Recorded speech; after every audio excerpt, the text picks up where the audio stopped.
교회에 들어오자마자 너무 기분이 좋았어요. 왜 그랬냐면 제가 이렇게 교회에 들어오니까 교회 안내하시는 분께서 저를 보고 찬양팀이신가요? 이러시더라고요. 제가 어렸을 때 꿈이 이렇게 악기 연주하는 게 꿈이었는데 역시 나에게 아직 찬양팀의 기운이 남아있구나. 그래서 너무 기분이 좋았습니다.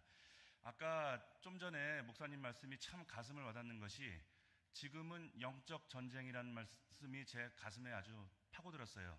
그런데 제가 한 가지 이렇게 보태고 싶은 게 한 가지 있습니다. 뭐냐면 어떤 운동장이 있는데 그 운동장에 청군, 백군이 팀이 나눠갖고 싸우고 있는 거예요.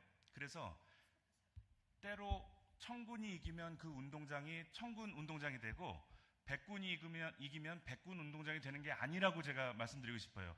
원래 우리 운동장이에요. 예. 우리가 싸우나 이기나 지나 우리 운동장인 거고 우리 운동장에 이상한 것들이 들어와서 우리 운동장에서 설치고 있는 거다. 저는 그런 공분을 가지고 오늘 제 강의를 들어주셨으면 좋겠습니다. 저 PPT가 준비가 됐나요? 누르면 되나? 제가 대학이건 교회건 어디 가서 강의해도 이 첫 페이지는 어느 분께나 제가 말씀을 드려요. 국제정치학을 공부하는 기본 공식이 있습니다. 제가 대학교 학부, 석사, 박사 다 국제정치만 했는데 그 한 페이지로 정리한 거예요. 그러니까 여러분은 이 한 페이지만 카메라에 찍어 가시거나 제가 이 PPT를 여기다 그냥 기증하고 갈 테니까 요 페이지 하나만 핸드폰 바탕화면으로 해놓고 보세요. 그러면 어떤 장점이 있냐면 TV를 볼 때 저 같은 전문가들이 TV나 유튜브에 많이 나올 거예요. 그런데 이 공식을 알고서 그 방송을 보면 저 전문가는 제대로 공부했구나. 저 전문가는 조금 이상하구나. 이걸 분명히 가려낼 수 있을 거예요.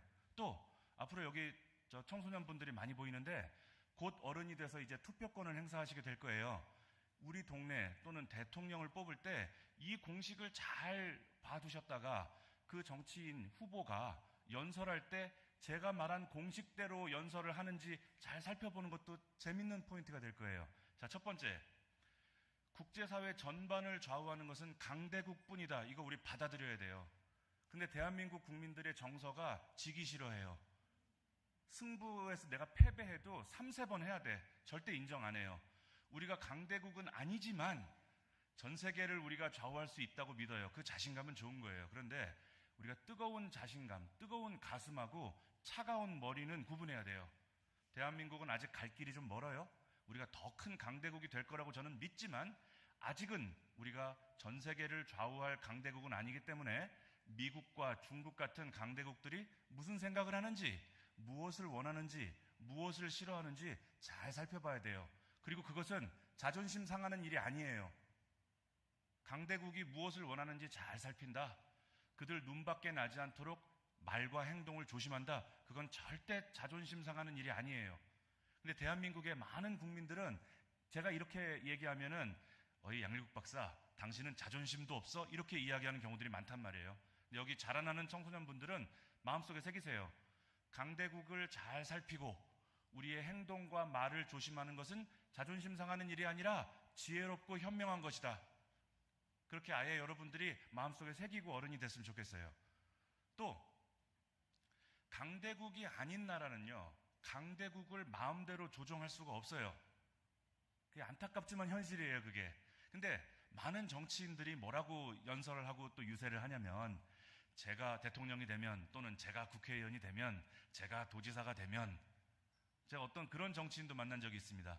내가 대통령이 되면 내가 취임하는 날 트럼프 대통령하고 김정은을 초대해가지고 셋이 화끈하게 식사를 같이 하면서 통일 문제를 이야기하겠다. 그럼 말은 자신감이 넘치고 좋은 말이에요.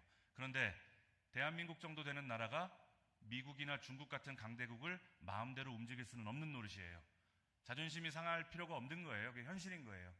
근데 앞으로 많은 정치인들은 자신이 미국과 중국을 마음대로 움직이겠다. 내가 조정자가 되겠다. 내가 운전자가 되겠다. 이렇게 이야기하면서 여러분의 한 표를 달라고 할 거예요. 그때 여러분들이 냉정하게 판단하셔야 됩니다. 또 우리가 동맹이라는 것도 좀 잘못 이해하는 분들이 많은 것 같아요. 동맹은 사랑하는 남녀가 반지를 주고받는 것 같은, 다시 말해서 좋아하는 두 나라가 맺는 약속이 아니에요. 동맹이란 외부의 공통의 적을 가진 두 나라가 생존을 위해서 맺는 약속이에요. 그러니까 외부에 공통의 적이 있다면 내가 싫어하는 나라하고도 동맹을 맺을 수 있는 거예요. 또 내가 아무리 좋아하는 나라라고 해도 그 나라와 우리가 공통의 적이 없다면 동맹을 맺을 수가 없는 거예요. 어떤 분들이 그래요. 한미동맹만 좋은 게 아니라 한중동맹도 좋지 않아? 이렇게 이야기하는 분들이 있었어요. 요즘은 좀 들어간 것 같은데, 우리가 한국과 중국이 동맹이 되려면 한국과 중국의 공통의 적이 외부에 있어야 돼요. 근데 중국의 적은 미국인 것 같아요. 우리가 중국과 동맹을 맺자는 얘기는 미국을 적국으로 돌리겠다는 이야기하고 똑같은 거예요. 그러니까 주변에 동맹을 잘못 이해하는 사람들을, 아이들 만나면 여기 어르신들이 깨우쳐 주셔야 되는 겁니다. 저는 미국이 싫어요. 그러니까 한미동맹 안 했으면 좋겠어요 라고 말하는 아이가 있다면 동맹은 좋아하는 나라하고 맺는 결혼 반지가 아니란다. 외부의 공통의 적을 함께 싸우기 위해서 맺는 약속인 거야.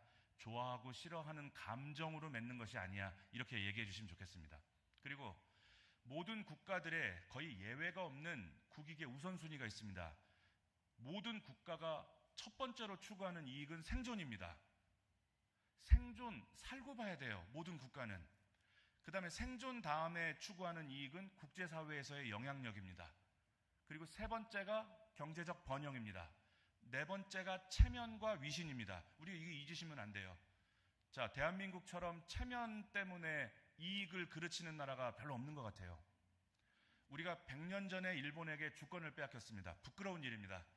그런데 100년 전에 일본에게 우리가 주권을 빼앗겼다는 부끄러운 마음 때문에 2026년에 일본과 협력을 통해서 얻어야 되는 국익을 포기한다면 그것은 네 번째 제일 끝순위 이익을 위해서 첫 번째 내지 두 번째 이익을 포기하는 거예요. 단적인 예를 하나 들겠습니다. 지금 대한민국이 북한이 언제 미사일을 쏘는지 그것 때문에 지금 군인들이 아주 촉각을 곤두세우고 있는데요. 대한민국이 자체적으로 띄운 인공위성이 지금도 한반도 상공위를 뱅글뱅글 돌면서 북한을 관측하고 감시하고 있습니다. 그런데 우리가 미국과 일본이 도와주지 않으면 대한민국의 자체 위성만으로 북한을 관찰하려고 하면 재방문 주기가 2시간이에요. 북한의 미사일 발사 시설이 있는 곳을 한번 대한민국 위성이 지나가면서 찍으면 다시 그 자리를 찍는데 2시간이 걸려요. 그렇기 때문에 아직은 미국과 일본의 인공위성이 도와줘야 돼요. 그건 자존심 상하는 일이 아니에요. 그런데 100년 전에 우리의 주권을 빼앗아간 나라가 주는 인공위성 사진 따윈 받지 않을 테야. 이런 분들 계세요. 그것은 네 번째 위신, 즉 네 번째 이익, 끝순위 체면, 위신이라는 이익 때문에 대한민국의 생존과 안보라는 첫 번째 이익을 포기하는 거예요. 합리적이지 않은 거예요. 몇 해 전에 유니클로라는 일본 옷가게가 있었는데 그 옷가게를 불매운동하자는 운동이 일었어요. 정치인들이 먼저 시작한 것 같아요. 막 일본을 향해서 죽창가라는 것을 막 부르면서 한국과 일본의 사이를 좀 멀어지게 하는 분위기가 있었는데 제가 지금도 기억나는 것이 그 티셔츠 팔려고 한 20개를 이렇게 차곡차곡 예쁘게 쌓아놨는데 아마 어떤 여학생이었던 것 같아요. 아마 일본이 싫었던 거 봐요. 그러니까 립스틱으로 쫙 그어가지고 티셔츠 한 20벌을 못 쓰게 만들었더라고요. 그게 신문에 보도가 됐어요. 아마 일본이 미운 마음은 저도 이해가 가요. 그렇지만 일본이 밉다고 해서 그 멀쩡한 옷가게에 있는 옷을 망쳐놓으면 그게 우리의 자존심을 얼마나 회복시킬지도 생각해 봐야 되겠지만 그런 식으로 불매운동을 해서 옷가게가 문을 닫으면 거기에서 일하는 우리 대한민국 청년들 일자리가 없어지는 거죠. 무엇이 우선순위고 무엇이 우리에게 직접적이고 우선적인 이익인지 따져서 행동하지 않으면 국제정치는 매우 잔인한 곳이어서 그런 나라는 지도에서 사라지고 말아요. 여러분들에게 제가 숫자를 하나 외우도록 부탁드릴게요. 나폴레옹 장군이 있었을 때부터 2000년까지 전 세계에 207개 국가가 있었는데 그 중에 66개가 지도에서 사라졌습니다. 그런데 지도에서 사라진 66개를 살펴보니까 50개는 이웃나라가 무력으로 먹었습니다. 자, 전교생이 207명인 학교가 있는데 그 중에 66명이 자퇴를 했다면 그 학교에서 자퇴는 매우 흔한 일이죠. 국제사회에 국가가 207개 있었는데 그 중에 66개가 망했다면 국가가 망하는 것은 매우 흔한 일이죠. 대한민국의 어떤 분들은 그래요. 야, 2026년에 무슨 전쟁이야. 2026년에 무슨 간첩이야. 야, 양 박사, 지금이 어느 때인데 국가 안보니 북한의 위협 그런 이야기 하고 있어. 촌스럽게. 그렇지 않다고 제가 말씀드리는 거예요. 자, 숫자 하나 외워보세요. 1800년부터 2000년까지 207개 나라가 존재했는데 66개가 사라졌다. 그중 50개는 이웃나라가 무력으로 정복했다. 만약에 1950년 6.25 때 대한민국이 북한에게 함락당하고 지도에서 사라졌다면 그 66은 67이 됐을 거예요. 그리고 67개 중에 51개는 이웃나라가 먹었다. 이렇게 누군가가 강의하고 있을 거예요. 자, 국제정치의 마지막 공식입니다. 여러분들이 평화로운 상태는 절대 여러분의 권리가 아니다. 그렇게 말씀드리겠습니다. 지금 평화롭게 이렇게 교회에 와서 강의를 듣고 이렇게 시원한 에어컨이 있는 곳에서 좋은 말씀을 듣는 거, 그거 여러분들의 당연한 권리 아니에요. 축복인 거예요. 대한민국은 미국과 중국이라는 두 공룡 사이에 끼어있는 나라, 강대국 사이에 끼어있는 나라를 전문용어로 버퍼 스테이트라고 불러요. 버퍼 스테이트는 언제 망해도 이상할 게 없는 나라를 그렇게 불러요. 대한민국이 지금 이 아시아 한복판에서, 아시아 끝단에서 홀로 자유진영의 그 칼날을 유지하고 지금 70년, 80년을 버텼다는 거, 그리고 지금 전쟁이 없다는 거, 그것은 축복이고 감사해야 될 일이고, 그렇게 만들어준 군인들과 그렇게 대한민국을 설계하고 이끌어준 우리 선배들에게 고마워해야 할 일이라고 제가 말씀드립니다. 지금까지 말씀드린 게 국제정치학의 기본 공식이에요. 이 기본 공식을 가지고 앞으로 여러분이 세상을 보고 신문을 본다면은 절대로 나쁜 잘못된 이론에 현혹되지 않을 거예요. 자, 제가 미국이 뭘 하는 나라인지 배워야 된다고 강조하니까 많은 학생들이 오해를 해요. 양일국 박사는 친미주의자인가 봐. 그렇지 않아요. 제가 미국을 배우자고 하는 이유는 미국이 전 세계에서 가장 강한 나라이기 때문에 그래요. 가장 강한 나라가 바뀐다면 저는 그 나라를 가르칠 거예요. 만약에 내일 전 세계 최강대국이 미국에서 네팔로 바뀐다? 그럼 전 네팔의 세계 전략을 강의할 거예요. 그러니까 미국이어서가 아니에요. 미국이 제일 강하기 때문에 그래요. 자, 그럼 참고로 강한 나라는 어떤 나라죠? 국제정치학에서 강한 나라는 국방비를 많이 쓰는 나라, GDP가 높은 나라를 강한 나라라고 해요. 대한민국의 많은 사람들은 대한민국에 금수강산이 있어, 대한민국에는 피겨 여왕 김연아가 있어, 막 이러면서 우리도 지지 않을 거야, 뭐 이렇게 얘기하는데 그것도 좋아요. 그러나 국제정치에서의 강대국은 국방비를 얼마 쓰느냐, 그 나라가 한 해에 얼마의 부가가치를 창출하느냐, 이걸 가지고 셈을 해요. 그리고 요새 글로벌 파이어 파워라는 홈페이지에서 대한민국의 군사력이 세계 5위라고 막 칭찬해 주니까 우리나라의 정치인들이 그 데이터를 갖고 와서 우리가 세계 5위인데 뭘 걱정하십니까? 막 이래요. 자, 글로벌 파이어 파워는 핵무기를 고려하지 않고 그 나라의 군사 순위를 측정해요. 그러니까 엉터리예요.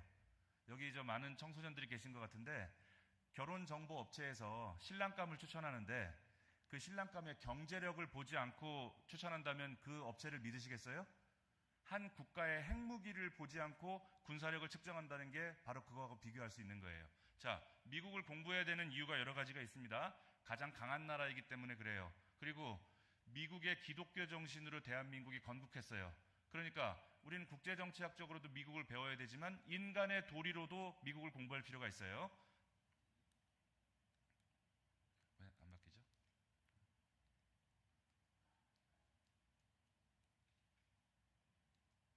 제가 조작을 잘 못하는 모양이죠. 자, 미국의 국가 원칙이 4가지가 있어요. 여러분, 여기 제가 초록색으로 표시해 놓은 것만 외우면 돼요. 미국은 어떤 나라냐고 물으면 4줄로 답하면 돼요. 첫 번째, be strong, 강한 걸 추구하는 나라예요. 미국은 강한 국방력을 통해 세계 최강의 군대를 가지려고 해요. 그게 미국의 첫 번째 속성입니다. 자, 그 예를 들어 드릴게요. 전 세계의 국방비를 쓰는데, 자, 전 세계 모든 나라의 국방비를 100만 원이라고 가정해 볼게요. 그러면 33만 원에서 35만 원을 미국이 혼자 써요. 그리고 국방비 2등부터 7등까지 합친 것보다 미국이 더 많아요. 그러니까 대한민국이 미국을 동맹국으로 두고 있다는 것은 가장 든든한 친구를 두고 있는 거예요. 좋은 동맹의 요건이 있어요. 우리 국제정치학적으로. 아까 말씀드렸어요. 동맹은 외부에 공통의 적이 있을 때 함께 살기 위해서 맺는 약속이라고 했는데, 여태까지 역사적으로 존재했던 동맹 중에 약속을 지키지 않고 실제 위기가 발생했을 때 작동하지 않은 동맹이 더 많아요. 좋은 동맹의 요건, 첫째, 과거에 작동했었던 동맹이 좋은 동맹이에요. 한미동맹은 작동했었습니다. 1950년에 작동했던 동맹이에요. 그러니까 믿을만해요. 두 번째, 기왕 동맹을 맺을 거면 우리보다 강한 나라하고 동맹을 맺는 게 좋아요. 그건 뭐 당연히 이해가 가시죠. 우리보다 약한 나라하고 동맹을 맺으면 우리가 더 희생해야 돼요. 그렇죠? 세 번째 동맹의 요건, 동맹군은 그 나라의 군대가 대한민국 영토로 들어올 수 있어요. 그렇죠? 대한민국도 주한미군 연합훈련을 대한민국에서 하죠. 근데 여러분들 군대 다녀오신 분들 알겠지만 군인들은 한번 어떤 영토에 들어가면 잘 안 나가려고 그래요. 우리 나당연합군이란 말 들어봤을 거예요. 신라가 당나라를 끌어들여서 삼국통일을 한번 해봤는데 한번 들어온 당나라 군대가 안 나가요. 원래 군대의 특성이 그래요. 그래서 좋은 동맹군은 대한민국 영토가 별로 부럽지 않은 나라가 좋은 동맹이에요. 미국은 대한민국보다 50배 이상 영토가 크고요. 미국 영토 아래 500년치 석유가 펑펑 터져요. 그러니까 미국은 대한민국 영토가 굳이 욕심나지 않을 거예요. 그래서 유사일의 한미동맹은 대한민국 입장에서 가장 좋은 동맹인 거예요. 그래서 이 좋은 동맹을 우리가 지켜가야 되는데 좋은 동맹의 두 번째 요건, 강해야 된다. 전 세계에서 국방비를 가장 많이 쓰는 나라, 전 세계 모든 나라의 국방비를 100만 원이라고 하면 33만 원에서 35만 원을 혼자 쓰는 나라, 2등부터 7등까지를 합친 값보다 많은 나라. 여기 잘 보시면 제일 진한 초록색 동그라미 원이 미국이에요. 그 다음이 중국이에요. 한번 비교해 보세요. 어떤 친구들이 아직도 그런 소리 하더라고요. 미국의 시대는 끝났고 곧 중국의 시대가 온다고 하는데 저 자료를 본다면 터무니없는 소리예요. 자, 저기 세계 지도에 우리 편을 표시해 놨는데 EU하고 미국 그리고 일본 이 세 나라의 세력을 합친 값이 전 세계 중국, 러시아, 북한을 합친 값보다 훨씬 크죠.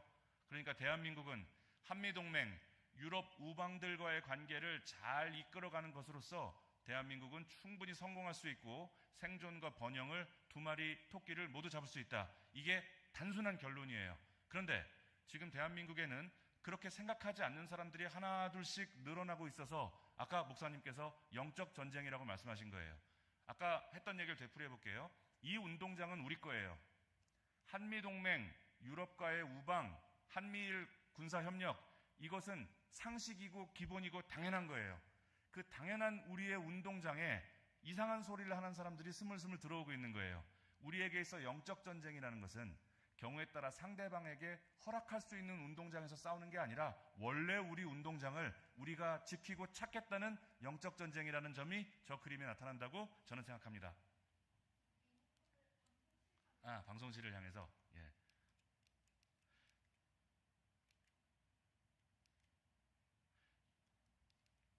미국의 국가 전략의 두 번째 원칙은 첫 번째가 뭐였습니까? Be strong이었어요.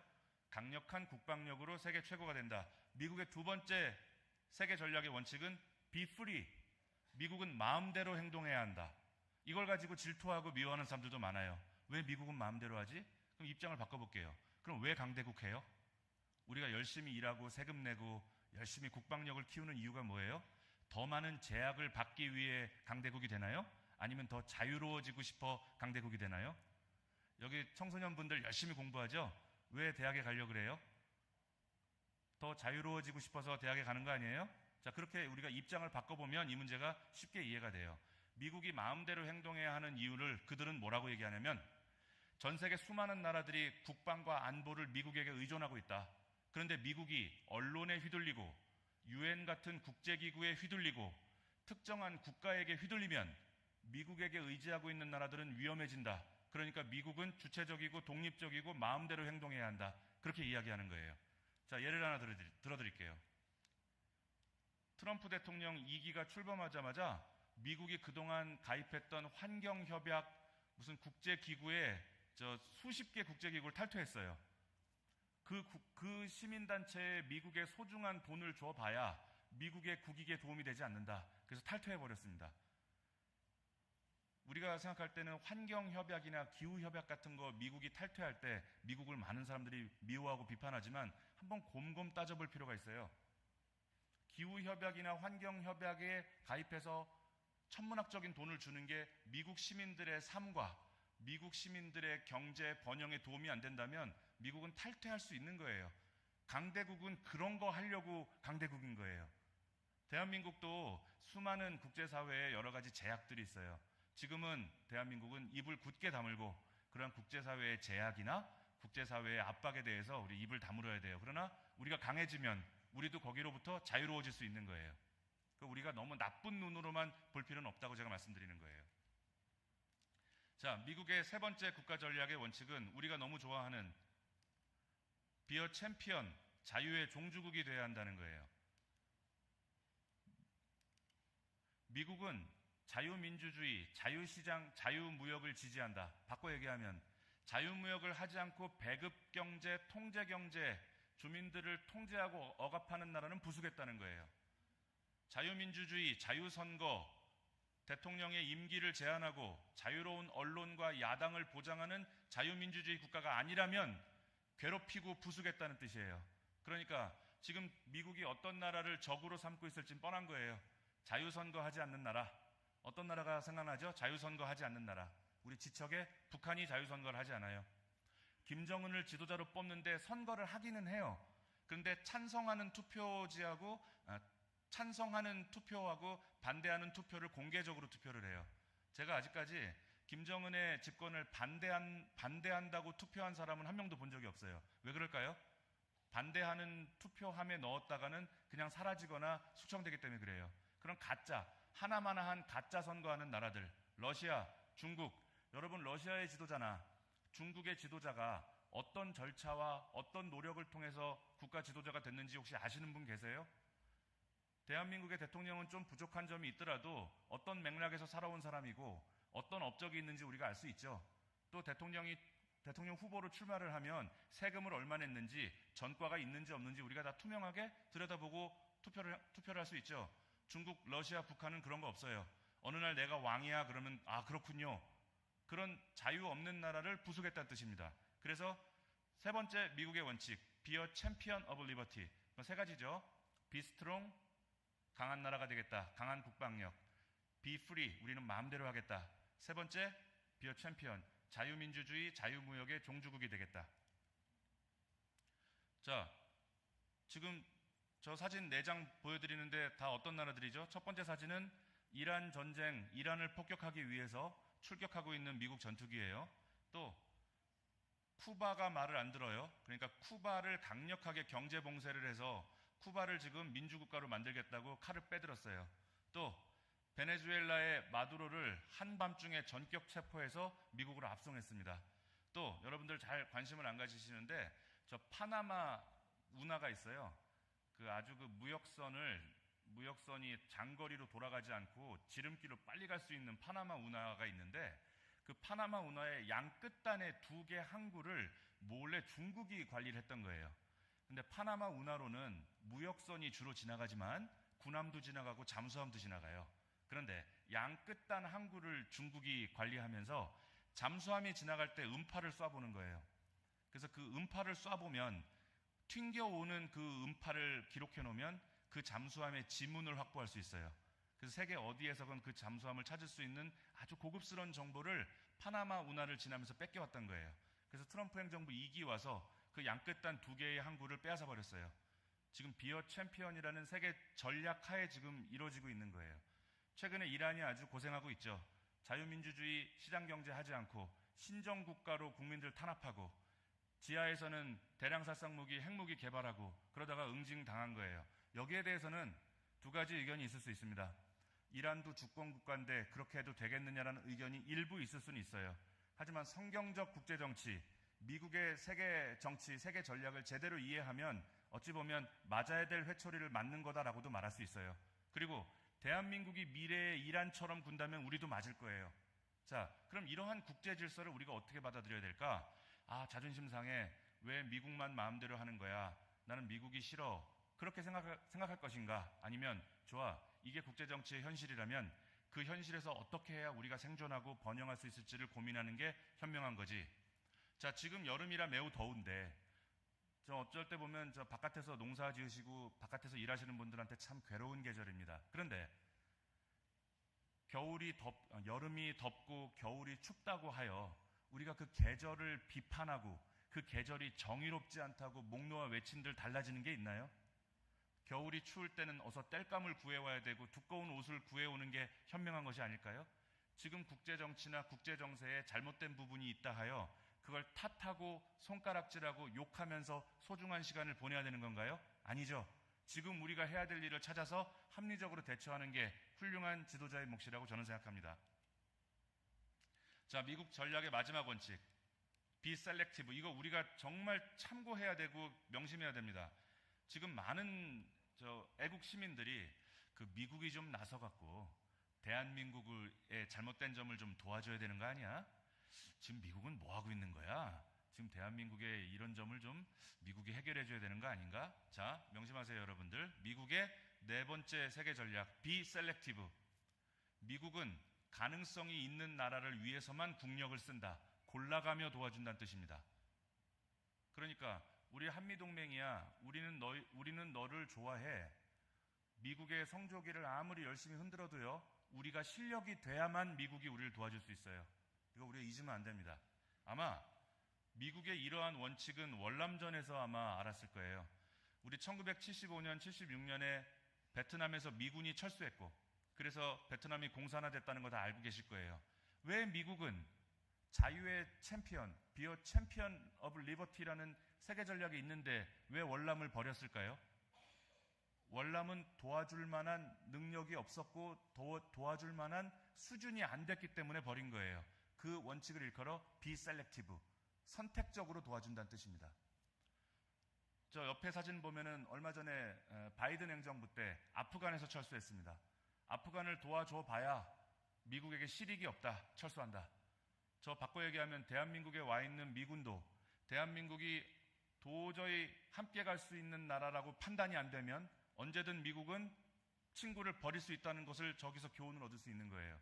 그러니까 우리가 애국심으로 뭉쳐야 되고 깨끗한 나라가 돼야 되고 능력 있는 사람이 공직에 가야 되고 또 세금이 깨끗하고 투명하게 쓰여야 되고 부정선거 시비가 걸리지 않아야 되고 국민들의 윤리 도덕 의식이 일정 수준 이상이어야 되고 미국이 대한민국을 볼 때 대한민국 국민들 참 교양 있고 상식 있고 저런 나라라면 어떤 일이 있어도 우리가 도와줘야 된다라는 그 품질과 수질 관리를 우리 스스로 해야 된다는 뜻이에요.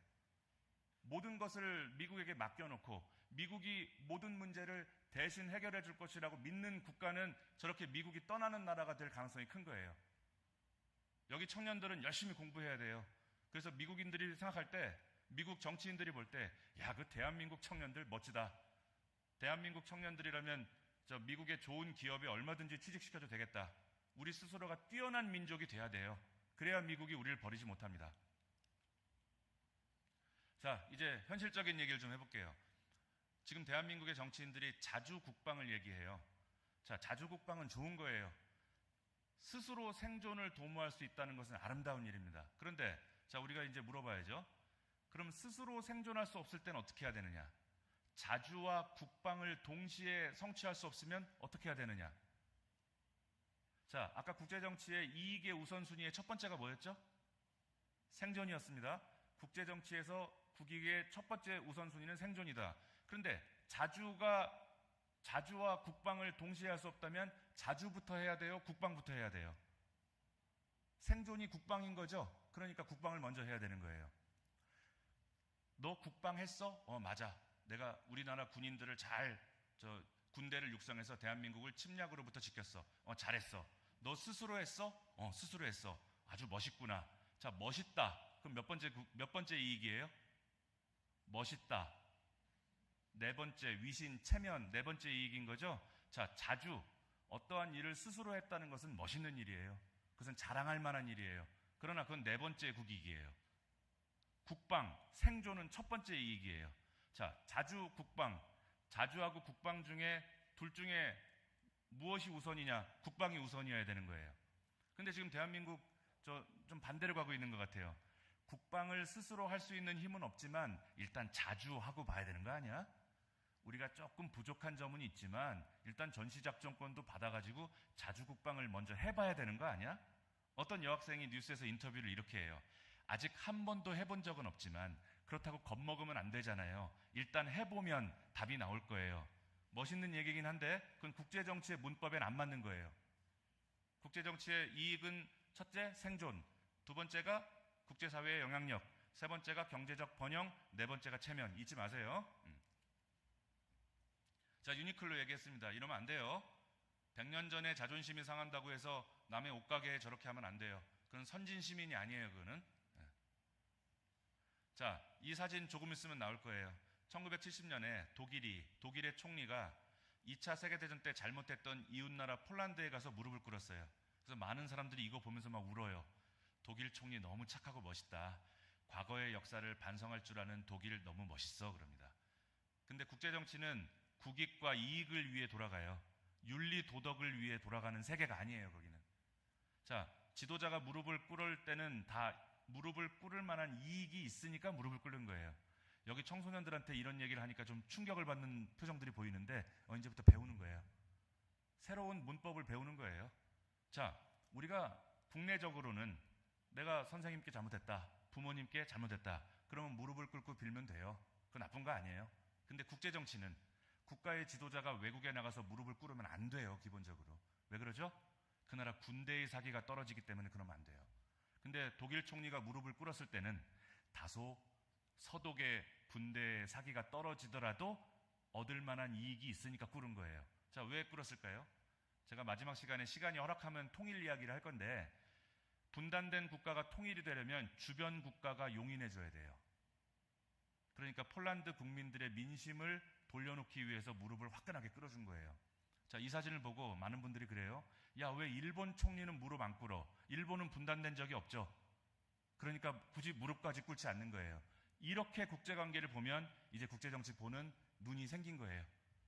무릎을 꿇었다고 막 저 폴란드 국민들이 1, 2차 세계대전 때 독일에게 엄청 당했어요. 그런데 총리가 무릎 한번 꿇으니까 막 같이 울어요. 왜? 감성적인 나라라 그래요.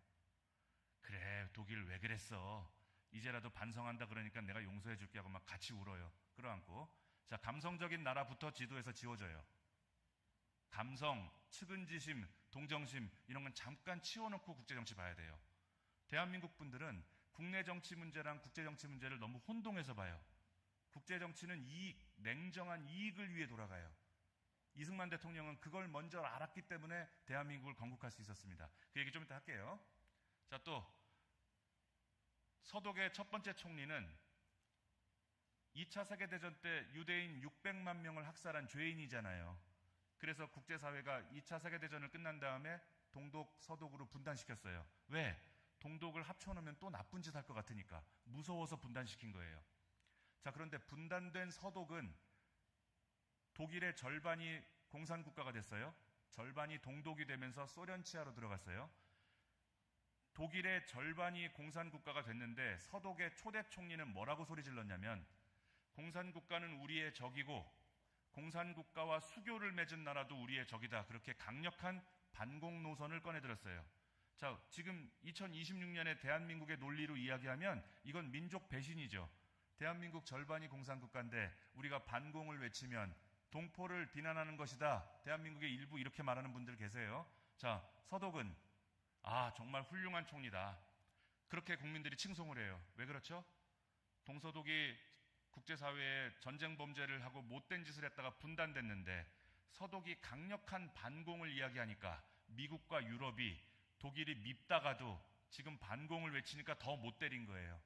만약 서독이 독일은 하나다 이렇게 소리 질렀으면 4등분, 8등분, 16등분 시켰을 거예요. 국제정치가. 그런데 허리 잘린 것으로 족하다. 더 최악의 상황은 막아야 되겠다. 그래서 강력한 반공 카드를 들고 나왔던 겁니다. 그리고 후대 독일인들은 그랬던 총리, 아데나워 총리를 절대 원망하거나 독일을 배신했다고 욕하지 않는 거예요. 왜? 독일 국민들은 선진국 국민들이고 국제정치를 아는 국민들이기 때문에 그래요. 대한민국에서 이렇게 했다 그러면 지금 많은 비난에 직면했을 거예요. 자, 이거 기억나실 거예요. 지금은 이제 명을 달리한 일본의 아베 총리가 오바마 대통령하고 함께 진주만 희생자를 위한 추모 행사에 같이 갔어요. 근데 진주만이 뭐예요? 아베의 조상이, 즉 일본의 선대 조상들이 판단을 잘못해서 미국의 진주만이라는 항구를 폭격했죠. 선전포고 없이 공격하는 바람에 미국이라는 잠자는 사자를 깨워가지고 2차 세계대전에 참전하게 만들었고, 그 결과로 일본은 본토 나가사키 히로시마에 원자탄 2발을 맞았어요. 그런 과거를 뒤로 한 채 지금 미국과 일본의 동맹이 절실하고 필요하니까 아베 수상은 가서 고개를 숙인 거예요. 아베는 자존심이 없었을까요? 일본 국민들은 자존심이 없었을까요? 그 과거를 뒤로 한 채 미일 동맹이라는 생존을 위한 국익을 위해 고개 숙인 거예요. 저는 대한민국 국민들, 대한민국 정치인들이 저런 모습 배워야 한다고 생각해요.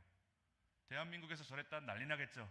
일본하고 뭐만 같이 하면 친일파라고 욕하고, 일본하고 군사협력 좀 하자 그러면 친일 국방이라고 욕하고, 저는 대한민국 국민들이 조금 더 세련되게 업그레이드 돼야 한다고 생각합니다. 자, 이거 한번 여기 청소년들이 계셔가지고 제가 이걸 강의할까 말까 매우 망설여지는데, 제가 국제정치의 문법을 여러분들에게 빠른 시간 안에 여러분에게 알려드리기 위해서 충격요법을 쓰는 거예요. 그러니까 너무 충격받지 마시고 제 얘기 한번 잘 들어보세요. 자, 옆집에 왠지 우리 마을에 큰 피해를 끼칠 수 있는 화학무기 내지는 대량살상 무기가 있는 것만 같아요, 옆집에. 그래서 우리 가족들하고 동네 사람들이 그 옆집으로 쳐들어가서 그 집 지하실, 장롱 막 다 뒤져봤어요. 그런데 대량살상 무기나 위험한 물질이 하나도 안 나왔어요. 그럼 어떻게 해야 되죠? 국내적으로는, 국내 윤리로는 사과하고 피해 보상 해줘야 돼요. 아유, 아저씨 죄송합니다. 제가 의심을 했는데 제가 장롱 부순 거 허락 없이 이렇게 아저씨 집에 이렇게 들어온 거 다 보상해 드릴게요. 필요하다면 경찰에 신고하세요. 제가 벌금 낼게요. 그렇게 해야 돼요, 국내적으로. 하지만 국제적으로도 그럴까요? 국제정치적으로는 그렇지 않다가 정답이에요. 자, 2003년에 미국이 이라크를 공습했어요. 왜 공습했는가? 이라크가 몰래 대량살상 무기를 만든다고 의심했어요. 그래서 공습을 하고 이라크에 미군이 들어가서 찾아보니까 대량살상 무기가 안 나왔어요. 자, 그러면 미국은 그 공습으로 무엇을 얻었을까요? 이라크에 대량살상 무기가 있을 확률 50%, 없을 확률 50%인데 없다는 것을 확인한 이익을 얻었다고 조지 부시 대통령이 말하고 있는 장면이에요.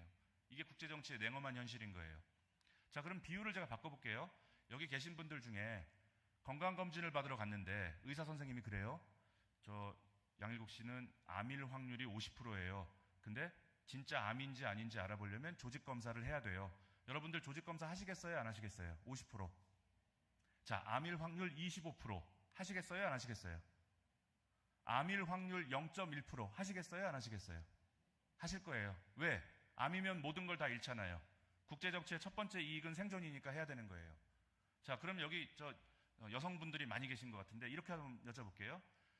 어제 여성분들이 혼자 이렇게 원룸에서 자취를 하는데 아무리 날씨가 덥다고 해서 창문을 열고 주무시나요?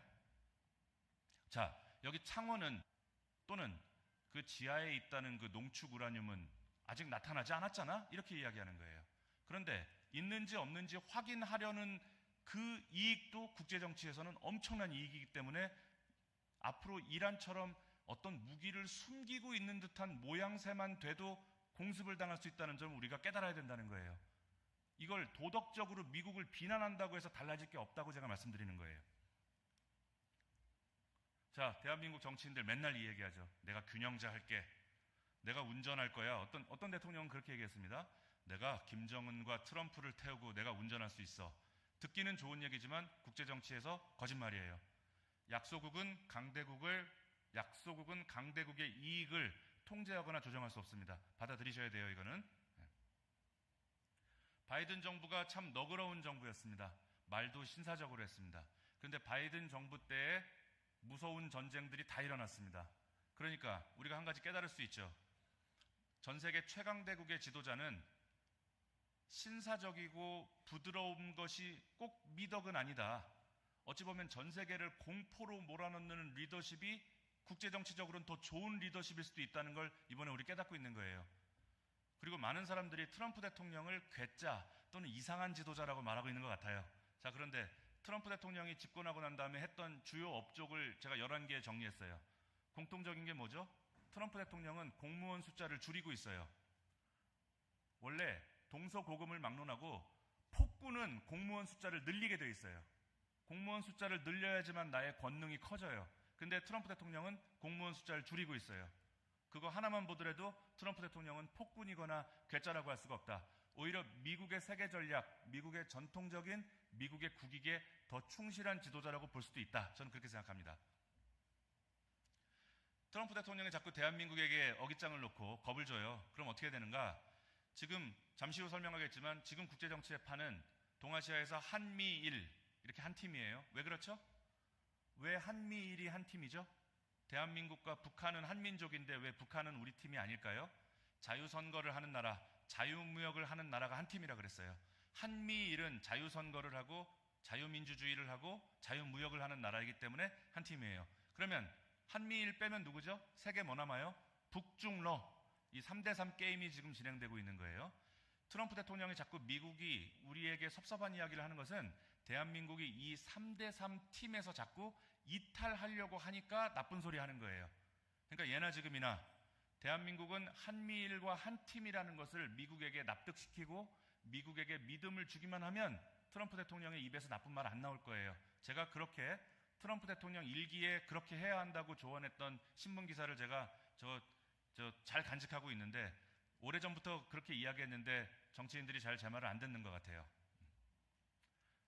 자, 우리가 지켜야 될 자유민주주의, 요새 아이들 학교 교과서에 민주주의라고 쓴다 그래요. 자유를 빼고. 제가 간단하게 말씀드릴게요. 민주주의란 뭐냐? 다수결을 통해서 국가의 중요한 문제를 결정하면 민주주의예요. 그런데 다수결에게 모든 걸 맡겨버리면 위험한 나라가 돼요. 대표적인 게 중국의 문화혁명, 중국의 대약진 운동 이런 거예요. 다수결이 좋은 거지만 다수 군중들이 제어가 안 되고 안전장치가 없으면 매우 무서워져요. 프랑스 혁명 때 많은 사람들이 처형당한 거 알고 계실 거예요. 다수 군중에게 국가 중대사를 모두 맡겨서는 안 돼요. 그래서 중요한 국가의 문제를 다수결에 붙여서 묻는데 그럼에도 불구하고 어떤 경우에도 개인의 생명, 개인의 사유재산, 개인의 종교 등은 그 어떤 다수결이 모여도 해칠 수 없도록 단단히 안전장치를 걸어놓은 민주주의를 자유민주주의라 그래요. 자유민주주의가 있어야지만 교회도 존재할 수 있어요. 우리 6.25 당시에 교인들이 가장 많이 희생당했다는 거 알고 계실 거예요. 왜 그랬을까요? 북한에서 대한민국으로 내려온 인민군들이 왜 교인들을 그렇게 괴롭혔을까요? 기독교라는 종교의 교리 자체가 공산주의와 상극이기 때문에 그랬던 거예요.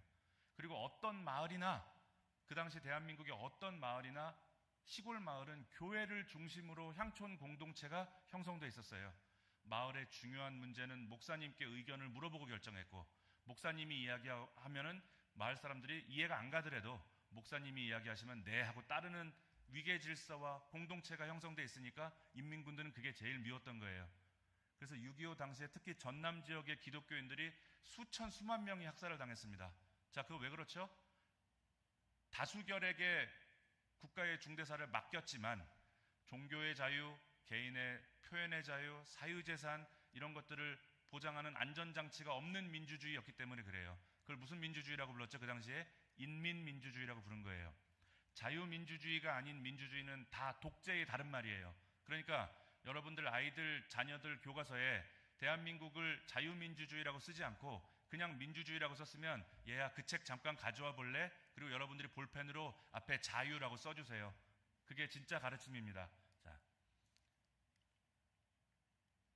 자, 요새 인권이라는 단어도 아주 너무 혼용되니까 자, 정치적으로 자유민주주의를 하는 나라는 미국의 친구라고 제가 말씀드리고 있는 거예요. 자유민주주의 더하기 인권이 있어야 되는데 인권은 자유권과 사회권으로 이루어져요. 이거 헷갈리시면 안 됩니다. 요새 별의별 사람들이 다 자기 인권이라고 주장하니까 인권이 무슨 말인지 몰라요. 첫째, 인권은 두 가지다. 자유권과 사회권. 자유권은 이동의 자유, 표현의 자유, 종교의 자유, 사유재산을 존중받을 권리 이게 포함돼요. 시장에서 물건을 내다 팔 수 있는 자유, 시장에서 물건을 구입할 수 있는 자유, 이게 자유권이에요. 사회권은 몸이 아플 때 119를 탈 수 있는 권리를 사회권이라고 해요. 아무리 내가 몸이 불편하고 부족한 점이 있더라도 인간으로서의 최소한의 서비스는 받아야 되겠다. 그게 사회권입니다. 자유권과 사회권이 있는 나라를 인권국가라고 부르고 인권국가를 문명국가 내지는 정상국가라고 불러요. 국제사회에서는. 그리고 문명국가, 인권국가, 그리고 정치적으로 자유민주주의를 가진 나라는 미국의 친구예요. 그런 나라를 공격하거나 괴롭히는 나라는 미국의 적이 되는 거예요. 간단하죠? 자, 우리의 친구 한번 제가 국제사회의 인권을 측정하는 대표적인 대여섯 가지 지표가 있어요.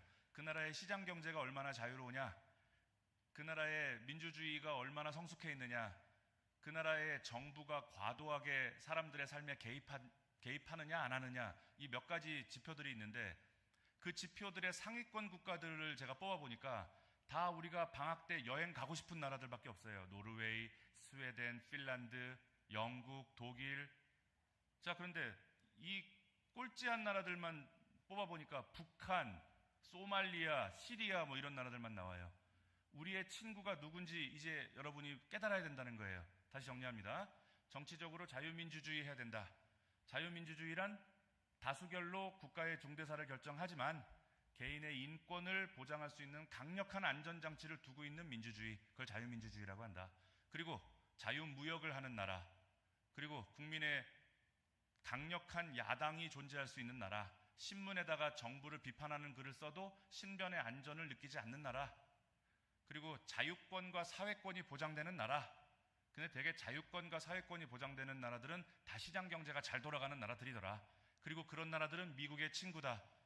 그런 나라의 수준과 품격을 유지하지 못하면 미국의 친구가 될 수 없다. 자, 그 토대를 만든 대통령이 이승만 대통령이기 때문에 우리가 그분을 존경하고 고마워해야 된다고 제가 말씀드리는 거예요. 대한민국이 자유권과 사회권이 있는 나라, 정치적으로 자유민주주의를 하는 나라로 설계하고 토대를 만든 분이 이승만 대통령이에요. 그러니까 우리가 그분을 고마워하고 존경하는 것입니다. 그리고 이건 저도 국제정치학 전공인데 대한민국 1호 국제정치학 박사이면서 대한민국 최초의 유학파 박사이면서 또 양녕대군의 후손이에요. 이분의 이력이나 이분의 삶을 공부해보면 가끔 하늘이 내린 사람이라는 생각이 들어요. 전통적인 의미의 그 귀족이면서도 또 대한민국 최초의 신식학문을 공부한 이력이라는 독특한 이력을 다 가지고 계십니다. 근데 가끔 이분이 써놓은 논문이나 책을 보면 대체 그 시절에 어떻게 이런 걸 깨닫고 논문으로 썼을까 감탄할 수밖에 없는 거예요. 그래서 우리가 대한민국이 이렇게 아름다운 나라로 성장할 수 있는 토대가 된 이승만을 잊지 않아야 되겠다고 말씀드립니다. 자, 많은 분들이 북한의 어려움을 이야기하면서 그건 가뭄이 들어서 그래, 북한에 홍수가 나서 그래 그러는데 아마르티아 센이라는 인도 출신의 아시아에서 최초로 노벨 경제학상을 받은 이분이 어떤 논문을 썼냐면 모든 대량 아산은 인재다, 이 결론을 냈어요. 끔찍하게 수만 명이 굶어 죽는 경우가 많아요. 북한도 그래요. 지금 수십만 명이 굶어 죽는 사건은 절대 자연재해에서 비롯된 일이 없다. 그것은 그들의 이동의 자유를 제한하기 때문에 끔찍한 아사가 발생한 것이다. 모든 공산국가, 독재국가에서만 대량 아사가 발생했다. 이 논문으로 노벨 경제학상을 받았습니다. 우리 깨달아야 되는 거예요. 지금도 북한 도와주자고 말하는 사람들이 그런 논리를 펼칩니다. 홍수가 나서 그래. 그런 거 아니에요. 북한 김정은 체제가 북한 인민들의 자유권과 사회권을 보장하지 않고 강제로 특정 지역에 가둬놨기 때문에 굶어 죽은 겁니다. 자, 우리 저스티스란 단어, 예전에 마이클 샌델이라는 이상한 학자의 책이 엄청나게 많이 팔렸어요. 편의점에도 그 책을 막 팔더라고요. 근데 제가 대학교에서 13년 강의하면서 무수히 많은 남학생들이 그 책을 학교에 들고 오는 걸 봤어요. 근데 대부분 이 녀석들이 좀 멋쟁이로 보이려고 폼으로 들고 다니더라고요. 그래, 마이클 샌델의 정의를 열심히 읽고 있길래 제가 물어봤어요, 학생들한테. 그래, 마이클 샌델이 얘기하는 정의가 뭐야? 저스티스가 뭐야? 제대로 답변한 학생을 한 명도 만나본 적이 없습니다. 그냥 같은 교실에 여학생들이 많이 있으니까 그 책을 들고 다녔다. 저는 그렇게 결론 내고 있어요. 자, 정의란 건요, 이 현대적인 의미의 정의롭다는 게 뭐냐? 이미 학문적으로 정립이 끝나 있는 거예요. 자, 마이클 샌델 같은 사람들은 훨씬 존 롤즈에 비하면 후배들이죠. 현대 정의의 아버지는 존 롤즈예요. 마이클 샌델이 아닙니다. 마이클 샌델은 정의의 이론에 비춰보면 저 막내 걸음마하는 아기 수준도 안 되는 학자예요. 그런데 대한민국 정부, 대한민국 EBS가 너무 편파적으로 그 사람을 밀어준 거예요. 사실은 존 롤스 같은 사람 먼저 공부해야 됩니다. 자, 이 사람 이렇게 이야기했어요. 우리가 북한을 바라볼 때 명심해야 될 것 같아요. 그 사회가 정의로운지 또는 그렇지 않은지를 보려면 여러분들이 그 사회의 가장 밑바닥에 있는 사람이라고 가정해야 된다. 그러면 내가 그 사회의 가장 밑바닥에 있는 하층민이라고 가정을 하면 우리는 두 가지를 합의하게 된다. 첫 번째는 모든 인간의 기본권은 피부색이나 어떤 취향이나 출신 지역이나 교육 수준 이런 거랑 관계없이 모든 인간의 기본권은 다 존중해야 된다. 여기에 동의한다는 거예요. 근데 이상하게 우리가 맨정신으로 나의 학벌, 나의 집안 수준, 나의 사회적 위치를 알고 있는 상태에서는 거기에 동의하지 않는 사람도 있어요. 예를 들어서 내가 귀족이다, 내가 국회의원이다, 내가 빌 게이츠다 그렇게 생각하고 있으면 모든 사람의 기본권을 똑같이 주자는 데에 슬그머니 동의하지 않는 사람도 생겨요. 그러니까 존 롤즈는 우리에게 이렇게 제안한 거예요. 야, 네가 이 사회에 가장 무지하고 가장 배운 것 없고 네 삶의 무슨 배경이나 니네 집안 엄마 아빠가 누군지 아무것도 모른다고 가정해봐. 그래야 진정한 정의를 알 수 있어. 모든 사람의 기본권은 똑같이 줘야 된다는 거에 동의하려면 내가 하층민이어야 돼. 내가 나의 배경을 몰라야 돼. 그렇게 우리가 제안한 겁니다. 두 번째는 그 사회의 어떤 인위적으로 어떤 사람을 도와줘야 된다면 가장 최소수혜자, 가장 어려운 사람부터 도와주자. 자, 그럼 우리가 그런 관점으로 북한을 본다면 지금 북한의 김정은을 도와줘야 될 것이 아니라 북한에서 고생하고 있는 우리 인민들을 도와줘야 되는 것이죠. 그 점을 망각하는 정치인들이 많은 것 같아요. 대북 지원을 한다 그러는데 그 돈이 북한의 가난한 인민들에게 간다는 보장이 없는 상태에서 막 도와주는 거예요. 도와주지 말라고 하면 넌 통일을 원치 않는 거지 막 그러면서 비난하는 거예요. 그럴 때 우리가 존 롤즈를 이야기해야 되는 거죠. 야, 그 사회에 가장 어려운 사람부터 도와줘야 된다. 김정은이가 뭐가 부족하다고 김정은을 도와준다는 거냐라고 우리가 이야기해야 된다고 생각합니다. 공산주의 좋아하는 사람들 많아요, 아직도. 그런데 요새 멸공 이런 단어를 쓰니까 저보고 극우파라는 거예요. 자, 우리가 그런 분들에게 이 책을 좀 보여주면 좋은데 이 책이 너무 두꺼워서 제가 한 줄만 요약해 줄게요. 20세기 이후 공산혁명이 일어난 나라에서 죽은 양민이 1억 명이에요. 다시요. 20세기 이후에 공산혁명이 일어나서 죽은 양민의 숫자가 1억 명이에요. 저 책을 누가 썼냐면 유럽에 있는 학자들이 한때 철이 없어가지고 소련 체제를 동경했던 학자들이 반성문으로 쓴 거예요. 우리가 철이 없었다. 소련이 무너지고 나서 보니까 저렇게 끔찍한 체제였다. 우리가 그것도 모르고 순진하게 소련을 동경했다. 우리 반성하는 의미로 책 한 권 내자. 그래서 97년에 주로 유럽에 있는 학자들, 한때 깨어있는 학자들이 반성문으로 쓴 책이 공산주의 흑서입니다. 하나만 기억하시면 돼요. 공산주의해서 1억 명 죽었다. 자, 그러면 공산주의를 반대하는 것은 얼마나 아름다운 거예요.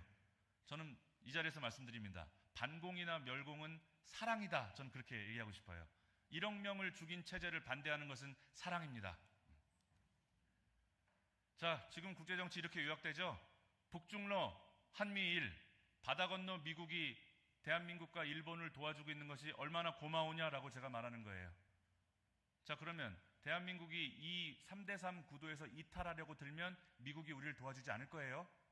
한미일 공조를 튼튼히 하면 미국이 많이 도와줄 거예요. 우리는 더 안전해질 겁니다. 그러면서 우리가 지금 당장은 미국과 일본의 공조가 필요해요. 그러나 영원히 미국과 일본에게 도움을 받으려고 하면 안 되죠. 내실을 기르고 실력을 기르면서 입을 다물고 미래를 향해 나아가면 되는 것이죠. 그게 이승만 대통령이 말씀하신 실력 양성론입니다. 자, 요새 전쟁이 많아요. 자, 전쟁이 나는 공식을 하나 말씀드릴게요. 이거 알아두시면 재밌습니다. 어떤 강대국이건 이 상황에서 전쟁합니다. 그 공식이에요. 자, 왼쪽 사진 혹시 아시겠어요? 쿠바 사태를 찍은 사진이에요. 미국의 바로 밑에 쿠바가 있는데 소련에서 쿠바가 공산국가니까 미국의 턱 밑에다가 미사일 시설을 지으려고 했어요. 그 미사일 시설을 다 지어놓고 소련에서 배에다 미사일을 싣고 바다로 둥둥 떠가고 있는데 케네디 대통령이 그거를 바다에서 저지했어요. 해상 봉쇄를 했어요. 그래서 많은 사람들이 이 당시에 70년대에 야, 이거 3차 세계대전이 나는구나 하고 벌벌 떨었습니다. 그런데 소련이 겁을 먹고 물러가면서 다행히 3차 대전은 일어나지 않았습니다. 왜 미국은 3차 세계대전을 불사하면서까지 소련의 미사일을 막았을까요? 미국의 인접한 쿠바에 적국의 군대가 들어오는 것을 목숨 걸고라도 막아야 되는 거예요. 국제정치의 공식이에요, 이거는. 자, 러시아하고 우크라이나가 왜 싸우죠? 우크라이나가 나토에 가입하려고 했어요. 우크라이나가 나토에 가입을 하면 나토 연합군이 우크라이나 영토에서 군사훈련을 할 수 있어요. 한미연합훈련처럼. 그것을 러시아는 용인할 수 없는 거예요. 러시아 바로 옆에 우크라이나가 있는데 그 우크라이나 영토 안에 미국의 군대가 들어와서 훈련을 하는 것을 러시아는 용인할 수 없어서 전쟁하는 거예요. 1950년에 중국이 참전한 거 알고 계시죠? 중국은 왜 참전했죠? 메가더 장군의 인천 상륙작전으로 한반도 전체가 자유진영이 되면, 그래서 미국의 군대가 평양까지 올라오게 되면 중국은 그 상황을 용인할 수 없는 거예요.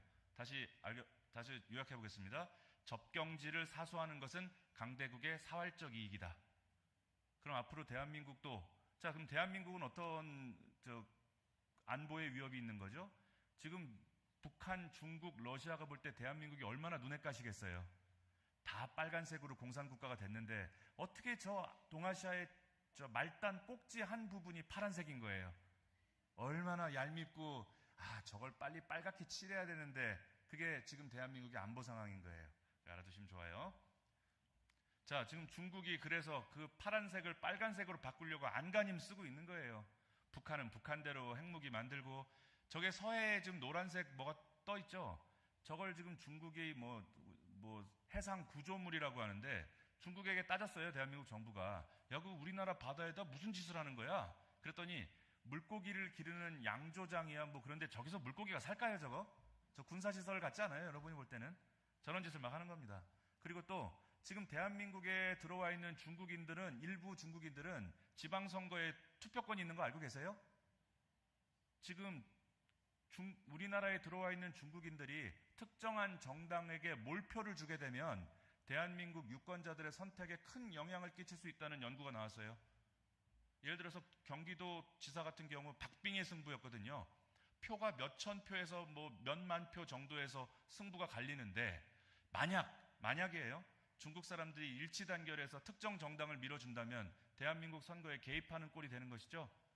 지금 선관위의 이슈를 얘기하기 이전부터 지금 대한민국에 지금 아주 다방면으로 지금 중국이 대한민국에 영향력을 행사하기 위해서 애쓰고 있는 거예요. 저희 정신 바짝 차려야 돼요, 지금. 특히 여기 청소년들 보이는데 여러분들 정신 바짝 차려야 됩니다. 그리고 저기 오른쪽 아래에 이상한 그림은 뭐냐? 대한민국의 공영방송국에서 만든 드라마인데 갑자기 막 저 월병이 나와요. 갑자기 중국식 옷을 입은 주인공들이 나오고, 갑자기 남녀가 데이트하는데 도저히 서울 거리 같지가 않은 거예요, 이게. 중국 간판이 막 걸려있고 중국 회사 간판이 막 보이고, 이게 뭐겠습니까?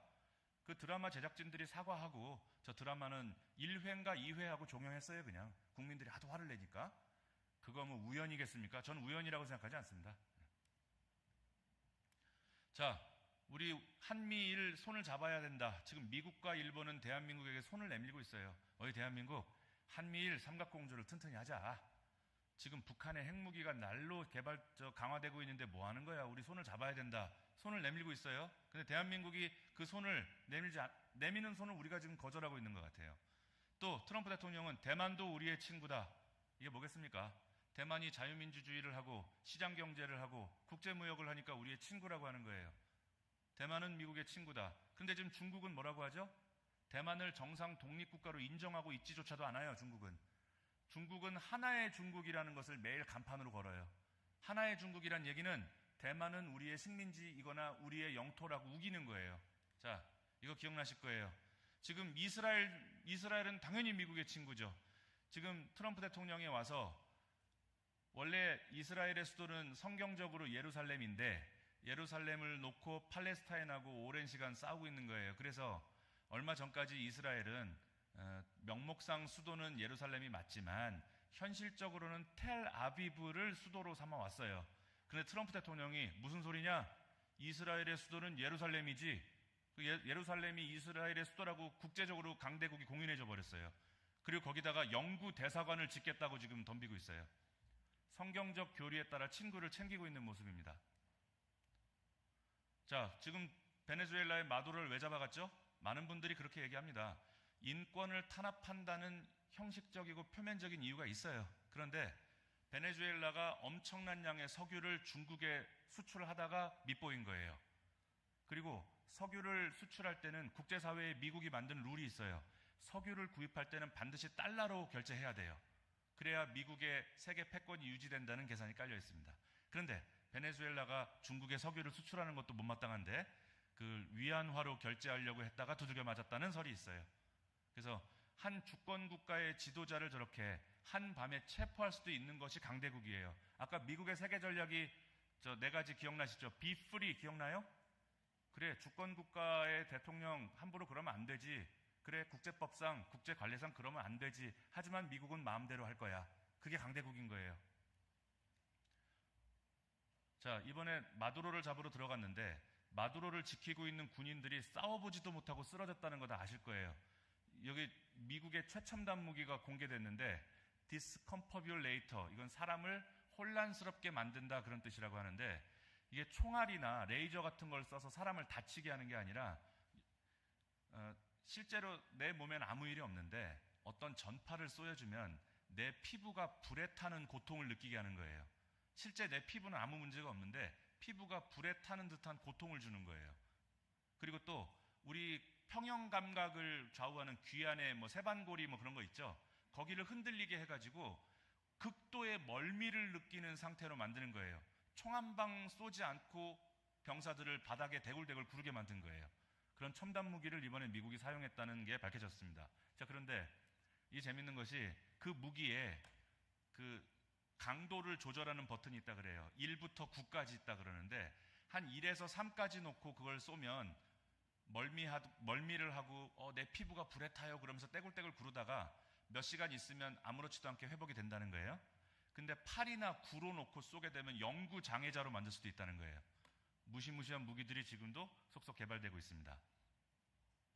이번에 이란을 공격한 이유도 이란이 주요 산유국이기 때문이라는 설이 거의 설득력이 있어요. 이란의 석유가 중국으로 흘러들어가니까 그걸 막아야 되겠다. 그래서 이란의 호르무즈 해협을 미국이 완벽하게 관리를 해야 중국의 부상을 막을 수 있다. 이 계산이 깔려 있습니다. 자, 그런데 재밌는 것은 지금 이란의 호르무즈 해협을 놓고 지금 협상을 하고 때리고 협상을 하고 때리고 이게 지금 반복되고 있는데 여러분들이 어떻게 될 것 같아 보이세요? 강대국은요, 이란 같은 약소국을 상대로 얼마든지 원하는 것을 얻어낼 수 있기 때문에 강대국이에요. 어떤 TV에 나오는 전문가들은 막 그래요. 미국은 이란을 잘못 건드렸다. 미국은 늪에 빠졌다. 이란이 곧 미국을 뭐 응징할 거다 뭐 이렇게 얘기하는데 그건 강대국의 문법을 잘 모르고 하는 소리인 것 같아요. 자, 이번에 베네수엘라도 마찬가지. 미국이 이란을 공습하는데 이란이 조용해요. 제대로 대응조차 못하고 두들겨 맞았는데 여기 저 청소년분들 요 비행기 잘 봐요. 이게 EA-18 그로울러라는 전자전 전투기인데 저것도 물론 폭탄이나 뭐 무기를 싣고 출발할 수 있지만 저건 하늘 위의 해커예요. 저 전투기가 뱅글뱅글 돌아다니면서 무슨 짓을 하냐면 자, 봐봐요. 제가 여러분들한테 지금 강의할 때 이 마이크로 일단 제 목소리가 들어가죠. 그리고 저기 앰프를 거쳐서 스피커로 해서 여러분께 전달되고 있을 거예요. 저 그로울러가 하는 짓이 디지털 인젝션이라는 짓을 하는데 주사기를 놓는다는 뜻이에요. 그게 말하자면 지금 마이크로 입력된 신호를 하늘에서 가로채서 저 스피커에 전혀 엉뚱한 이야기가 나오게 할 수 있는 기능이 있어요. 저게 그러니까 이란의 방공망, 레이더, 군대끼리 통신하는 전화기 이런 거에 개입을 해서 그 신호를 가로채서 엉뚱한 신호를 집어넣는 기능이 있어요. 그래서 일설에 따르면 이란의 미국 전투기들이 가서 폭탄을 던지고 있는데 이란의 레이더에는 아무것도 없는 것으로 나왔다는 거예요. 저 하늘 위에 해커가 빙글빙글 돌아다니면서 한 짓입니다. 저러니 세계 최강대국을 무슨 수로 당하겠느냐. 자, 그럼 대한민국은 저 미국의 첨단 전력을 배우고 익히고 어깨너머로 배워야 되겠죠? 그래서 한미동맹이 소중한 거예요. 이건 자존심의 문제가 아닌 거예요. 그리고 이란의 방공망이 조용했던 여러 가지 이유 가운데 심지어 여러분 무선 와이파이 이런 것은 해커들이 도청하고 해킹하기가 쉽다는 건 알고 있죠? 지금 미국의 해킹 기술이 얼마나 발전했냐면 유선으로 연결해도 해킹할 수 있다는 거예요. 유선으로 연결해서 통신을 해도 거기에 강력한 전자파를 쏴서 그게 무선이건 유선이건 상관없이 개입할 수 있다는 거예요. 그리고 지금 여러분들 하메네이가 위치를 지하실에서 회의하다가 그 위치를 말하자면 발각당했는데 이걸 놓고 지금 말들이 많아요. 전통적인 해설과 새로운 해설이 있는데 전통적인 해설은 뭐냐면 지금 이란의 주요 VIP들, 하메네이를 포함해서 그 실력자들, 지금 미국과 이스라엘의 정보기관이 50년치 자료를 축적하고 있다는 거예요. 그 사람들이 오늘 몇 시에 일어났고, 아침을 뭐 먹었고, 점심을 어디서 뭐 먹었고, 누굴 만나서 어딜 가고, 평균적으로 병원에 몇 번 가고, 뭐 수요일에 밥을 먹었으면 목요일에 뭘 먹고, 그런 시시콜콜한 데이터까지 다 50년치가 확보되어 있다는 거예요. 그러니까 인공지능이 아무리 뛰어나도 그 50년치 확보된 확실한 데이터가 있기 때문에, 그럼 몇 월 며칠 몇 시에는 어디에 있을 확률이 몇 프로야, 이게 계산돼서 나왔다는 거죠. 그리고 또 그 이란의 지도자들이 나이가 많아요. 그 70년대 회교혁명 일어날 때 젊은이였지만 지금은 노인들이에요. 그러니까 일부 이란의 그 고위층들이 심장마비나 쇼크로 응급실 신세를 진 적이 있다는 거예요. 그러니까 그 이란의 지도자를 모시는 의사들이, 아이고 어르신, 저 어르신의 건강 상태를 저희가 24시간 체크해야 되겠습니다. 그래서 대한민국 갤럭시 와치라는 시계 있죠. 우리 맥박이나 체온 이런 거 잴 수 있는 그 시계를 개조해가지고 그 이스라엘의 그 핵심 간부들한테 채웠다는 거예요. 의사들이 실시간으로 그 건강 상태를 체크하기 위해서. 그거가 이스라엘의 정보당국에게 해킹당해가지고 실제 이 사람이 어디에 있고 지금 심리 상태가 어떤 상태인지까지 실시간으로 이스라엘이 들여다봤다는 설이 있어요. 그리고 그 거사 당일, 미국이 이란을 공습했던 그 거사 당일에 어떤 데이터가 측정이 됐냐면, 이 이란의 핵심 주요 보직자들이 한 곳에 모여서 동시에 혈압이 올라가더라는 거예요. 그건 뭘 의미하죠? 한번 상상해 보세요. 동시에 혈압이 올라간다. 뭔가 결사항전의 의지를 다지면서 막 구호를 외치고 있었던 거예요. 그러니까 동시에 혈압이 올라간다는 거를 모니터로 그대로 보고 있었던 거예요. 거기에 대한민국의 그 삼성 갤럭시 워치가 한 몫을 했다는 설이 있어요. 아직은 설인데 시간이 좀 지나면 위키리크스 같은 데 문서로 공개될 거예요. 자, 그리고 여기 저 청소년들이 좀 보이는 것 같은데, 이 게임기 혹시 무슨 게임기인지 알겠어요? 이게 소니에서 나온 플레이스테이션이라는 게임기인데, 한때 이 플레이스테이션이라는 게임기가 미군의 전략 자산이었던 적이 있어요. 이게 뭐냐면, 요즘 어린아이들 하는 게임기 보면 그래픽이 영화처럼 선명하고 깨끗하죠? 그러니까 엄청난 그래픽 화면을 처리할 수 있는 능력이 있는 거예요, 게임기가. 그러니까 미국 공군이 하는 일이 이런 거잖아요. 인공위성이나 전투기 타고 지나가면서 적군의 사진 촬영한 수십만 장의 사진을 분석해야 되는데, 야, 저 소니 게임기 가지고 하면 더 빠르겠다. 그래픽 처리 능력이 워낙에 좋으니까 미군이 하늘에서 촬영한 수많은 정찰 사진들, 저 게임기를 가지고 분석해보면 어제는 트럭이 왼쪽에 있었는데 오늘은 오른쪽에 있네, 이걸 빨리 찾을 수 있다는 거예요. 그래서 저 소니의 플레이스테이션이라는 게임기가 한때 절대 중동 지역으로 수출할 수 없는 전략 물자로 묶였던 적이 있어요. 게임기도 이렇게 군사 무기로 활용됩니다. 자, 이거는 지금 여기 스크린 골프 치시는 분들 계실 거예요. 스크린 골프 치시면 어떻게 되죠? 내가 어떤 방향과 각도와 힘으로 공을 치면 그 데이터를 스크린 골프 기계가 이해를 해서 어떠한 포물선의 궤적을 그려주죠. 그게 스크린 골프잖아요. 그런 골프 게임이 나온 지가 한 20년이 넘었는데, 저건 2001년도에 나온 플레이스테이션 2라는 게임기인데, 저기에 그 회색 칩 보이시죠? 이모션 엔진이라는 칩이 전에 들어가 있는데 기가 막히게 포물선을 계산해줘요. 저게 바람이 어떻게 불고 잔디 상태가 어떻고 지금 비가 오고 이런 모든 조건을 집어넣고 게임하는 사람이 어떤 힘으로 공을 때리면 이러한 포물선을 그리면 되겠다. 포물선을 계산해 주는 거예요. 원래는 골프를 하거나 테니스 게임을 하려고 개발한 칩인데, 군인들이 생각해 보니까 저 칩을 응용하면 대륙간 탄도미사일 날아가는 궤적도 계산할 수 있겠네? 또 상대방이 나에게 대륙간 탄도미사일을 쐈다면 그 탄도미사일을 중간에 요격할 때 저 칩으로 계산해 보면 되겠네? 그렇게 해서 저 플레이스테이션 2라는 게임기도 한때 중동 지역에 수출이 제한됐어요. 그러니까 우리가 집에서 게임하더라도 이런 거 알면서 게임하면 재밌는 거예요. 이거 대개 이 TV 있으신 분이 있을 거예요. 이게 2000년대 중후반에 많이 팔린 TV인데 제가 그냥 S사라고 할게요. 그냥 요즘 주식도 많이 떨어져서 힘드니까 S사에서 전 세계에 가장 많이 팔았던 TV인데, 저 TV 집에 계신 분들을 잘 보세요. 이거 도청기였습니다. 이게 CIA가 저 TV가 많이 팔린 걸 이용해가지고 저 TV의 앱에 특정한 도청 앱을 숨겨놨는데, 저 TV 보시면 리모컨에도 마이크가 있고 TV 본체에도 마이크가 있어요. 그래서 그 마이크가 있다는 얘기는 뭘 할 수 있다는 얘기죠? 녹음을 할 수 있다는 얘기죠. 전 세계에 저 TV가 호텔 방에도 있었을 것이고, 뭐 KTX 대합실에도 있었을 것이고, 또는 중동 지역의 무슨 테러리스트의 뭐 은거지에도 저 TV가 있었을 수 있잖아요. 그리고 저 TV가 스마트 TV여서 와이파이나 인터넷이 연결되면 그 녹음한 음성을 외부로 전송하는 것도 가능했다 그래요. 미국의 정보기관이 저걸 지나쳤을 리가 없는 거죠. 자, 그러면 저는 그 얘기를 어떻게 알았을까? 위키리크스라는 사이트를 꼭 즐겨찾기 해놓으세요. 거기에 이렇게 기밀 문서들이 공개되는데 가끔 재밌는 게 많이 나와요. 자, 그 다음에 얼마 전에 여기 음악 좋아하시는 분 계시면 비틀즈라고 있어요. 영국의 가수들입니다. 거기 이제 존 레넌이라는 가수가 뉴욕에서 정신병자가 쏜 권총에 세상을 떠나요. 1980년에. 근데 이 존 레넌이 참 좋은 노래를 많이 썼는데 1978년에서 79년 죽기 직전에 자기 집 안방에서 피아노를 치면서 작곡을 하면서 가정용 카세트 테이프에 노래 몇 곡을 녹음해 놓은 거예요. 죽기 전에. 그러니까 존 레넌이 사망한 다음에 존 레넌의 아내가 그 남편이 녹음해 놓은 그 테이프를 비틀즈의 나머지 멤버들한테 준 거예요. 우리 남편이 죽기 전에 써놓은 곡들인데 기념으로 너희들이 갖고 있어. 나머지 비틀즈 3명의 멤버들이 들어보니까 좋은 노래가 한 3곡이 있는 거예요.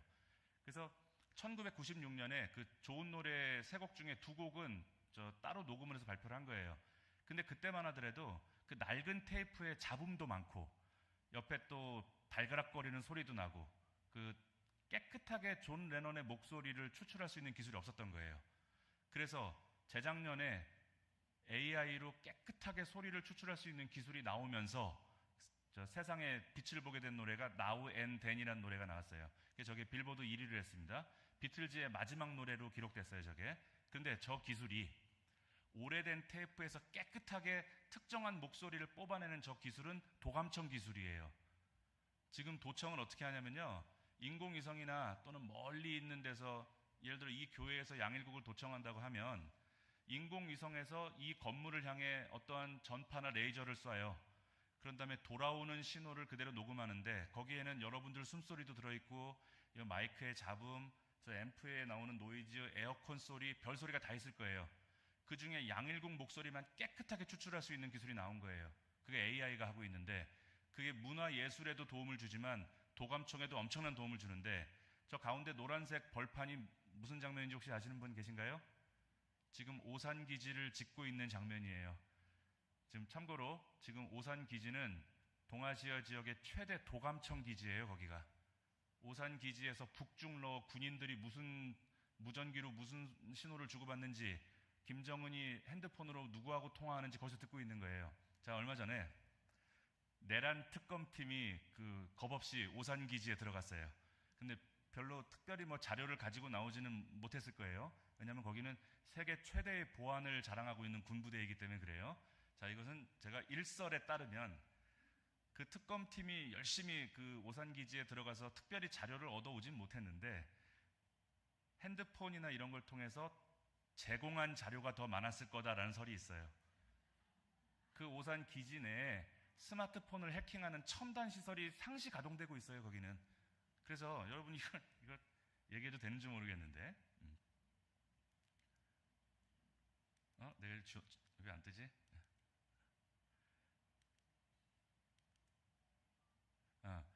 그 페가수스라는 게 있어요. 그 이스라엘에서 개발한 도청, 감청, 스마트폰 해킹 기술인데 여러분들 집에 컴퓨터나 스마트폰 해킹 당할 때 반드시 어떤 절차가 있어요? 카톡이나 어떤 문자 온 거 나도 모르게 동의합니다 하고 뭘 터치를 해야 이상한 앱이 깔리는 거죠. 그 이스라엘이 개발한 페가수스는 그 절차가 없어요. 그냥 누구 핸드폰을 해킹하고 싶다고 번호만 입력하면 그냥 털려요. 제 핸드폰에 아무런 보안 장치가 있어도 그게 다 털려요. 이게 뭐냐면 우리 이런 거 있죠. 핸드폰 쓰다가 문자가 오면 알림창 뜨죠. 알림창. 그 알림창 뜨는 걸 이용해서 해킹하는 거예요. 근데 알림창은 내가 원치 않는 사람에게 문자가 온다고 해서 알림창을 못 뜨게 할 수는 없잖아요. 자동 반응하니까. 자동 반응하는 알림창을 이용해서 해킹 앱을 심어요. 그러니까 현재 나온 스마트폰 보안 기술로는 페가수스를 막을 수가 없어요. 이번에 미중 정상회담 때 혹시 뉴스 보셨을 거예요. 미국 쪽 수행원들하고 중국 쪽 수행원들 사이에 다 정장 입고 멋있게 서 있지만 다 주머니 안에 들어있는 스마트폰 해킹 전쟁이 벌어진 거예요. 중국의 스마트폰 해킹 기술로 미국 경호원들 스마트폰 해킹하고, 미국 경호원들은 중국 경호원 시진핑 핸드폰 해킹하고 3박 4일 동안 전쟁을 한 거예요. 그 정상회담 일정이 끝나고 난 다음에 미국 수행원들이 어떻게 했냐면 비행기 앞에다가 이만한 상자를 쌓아놓고 중국에서 받았던 기념품, 중국에서 썼던 핸드폰 다 버리고 갔어요. 나는 너희들이 여기에 무슨 짓을 했는지 알고 있어 라는 걸 보여준 거예요. 그래서 여러분들 지금 첨단 전쟁, 첨단 기술의 전쟁이 지금도 행해지고 있는 거예요. 자, 지금 이란전에서 두 개의 인공지능이 아주 엄청난 역할을 했는데 팔란티어하고 클로드 두 개가 엄청난 역할을 했어요.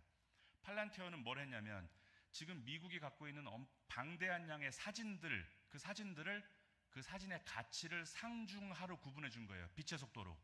수십, 수백만 장, 수억 장의 사진을 빛의 속도로 이 사진이 필요하다, 필요하지 않다, 그럭저럭 쓸만하다, 상중하로 빛의 속도로 분류해서 그걸 클로드에게 주면 클로드는 사람 말을, 언어를 잘 만들어요.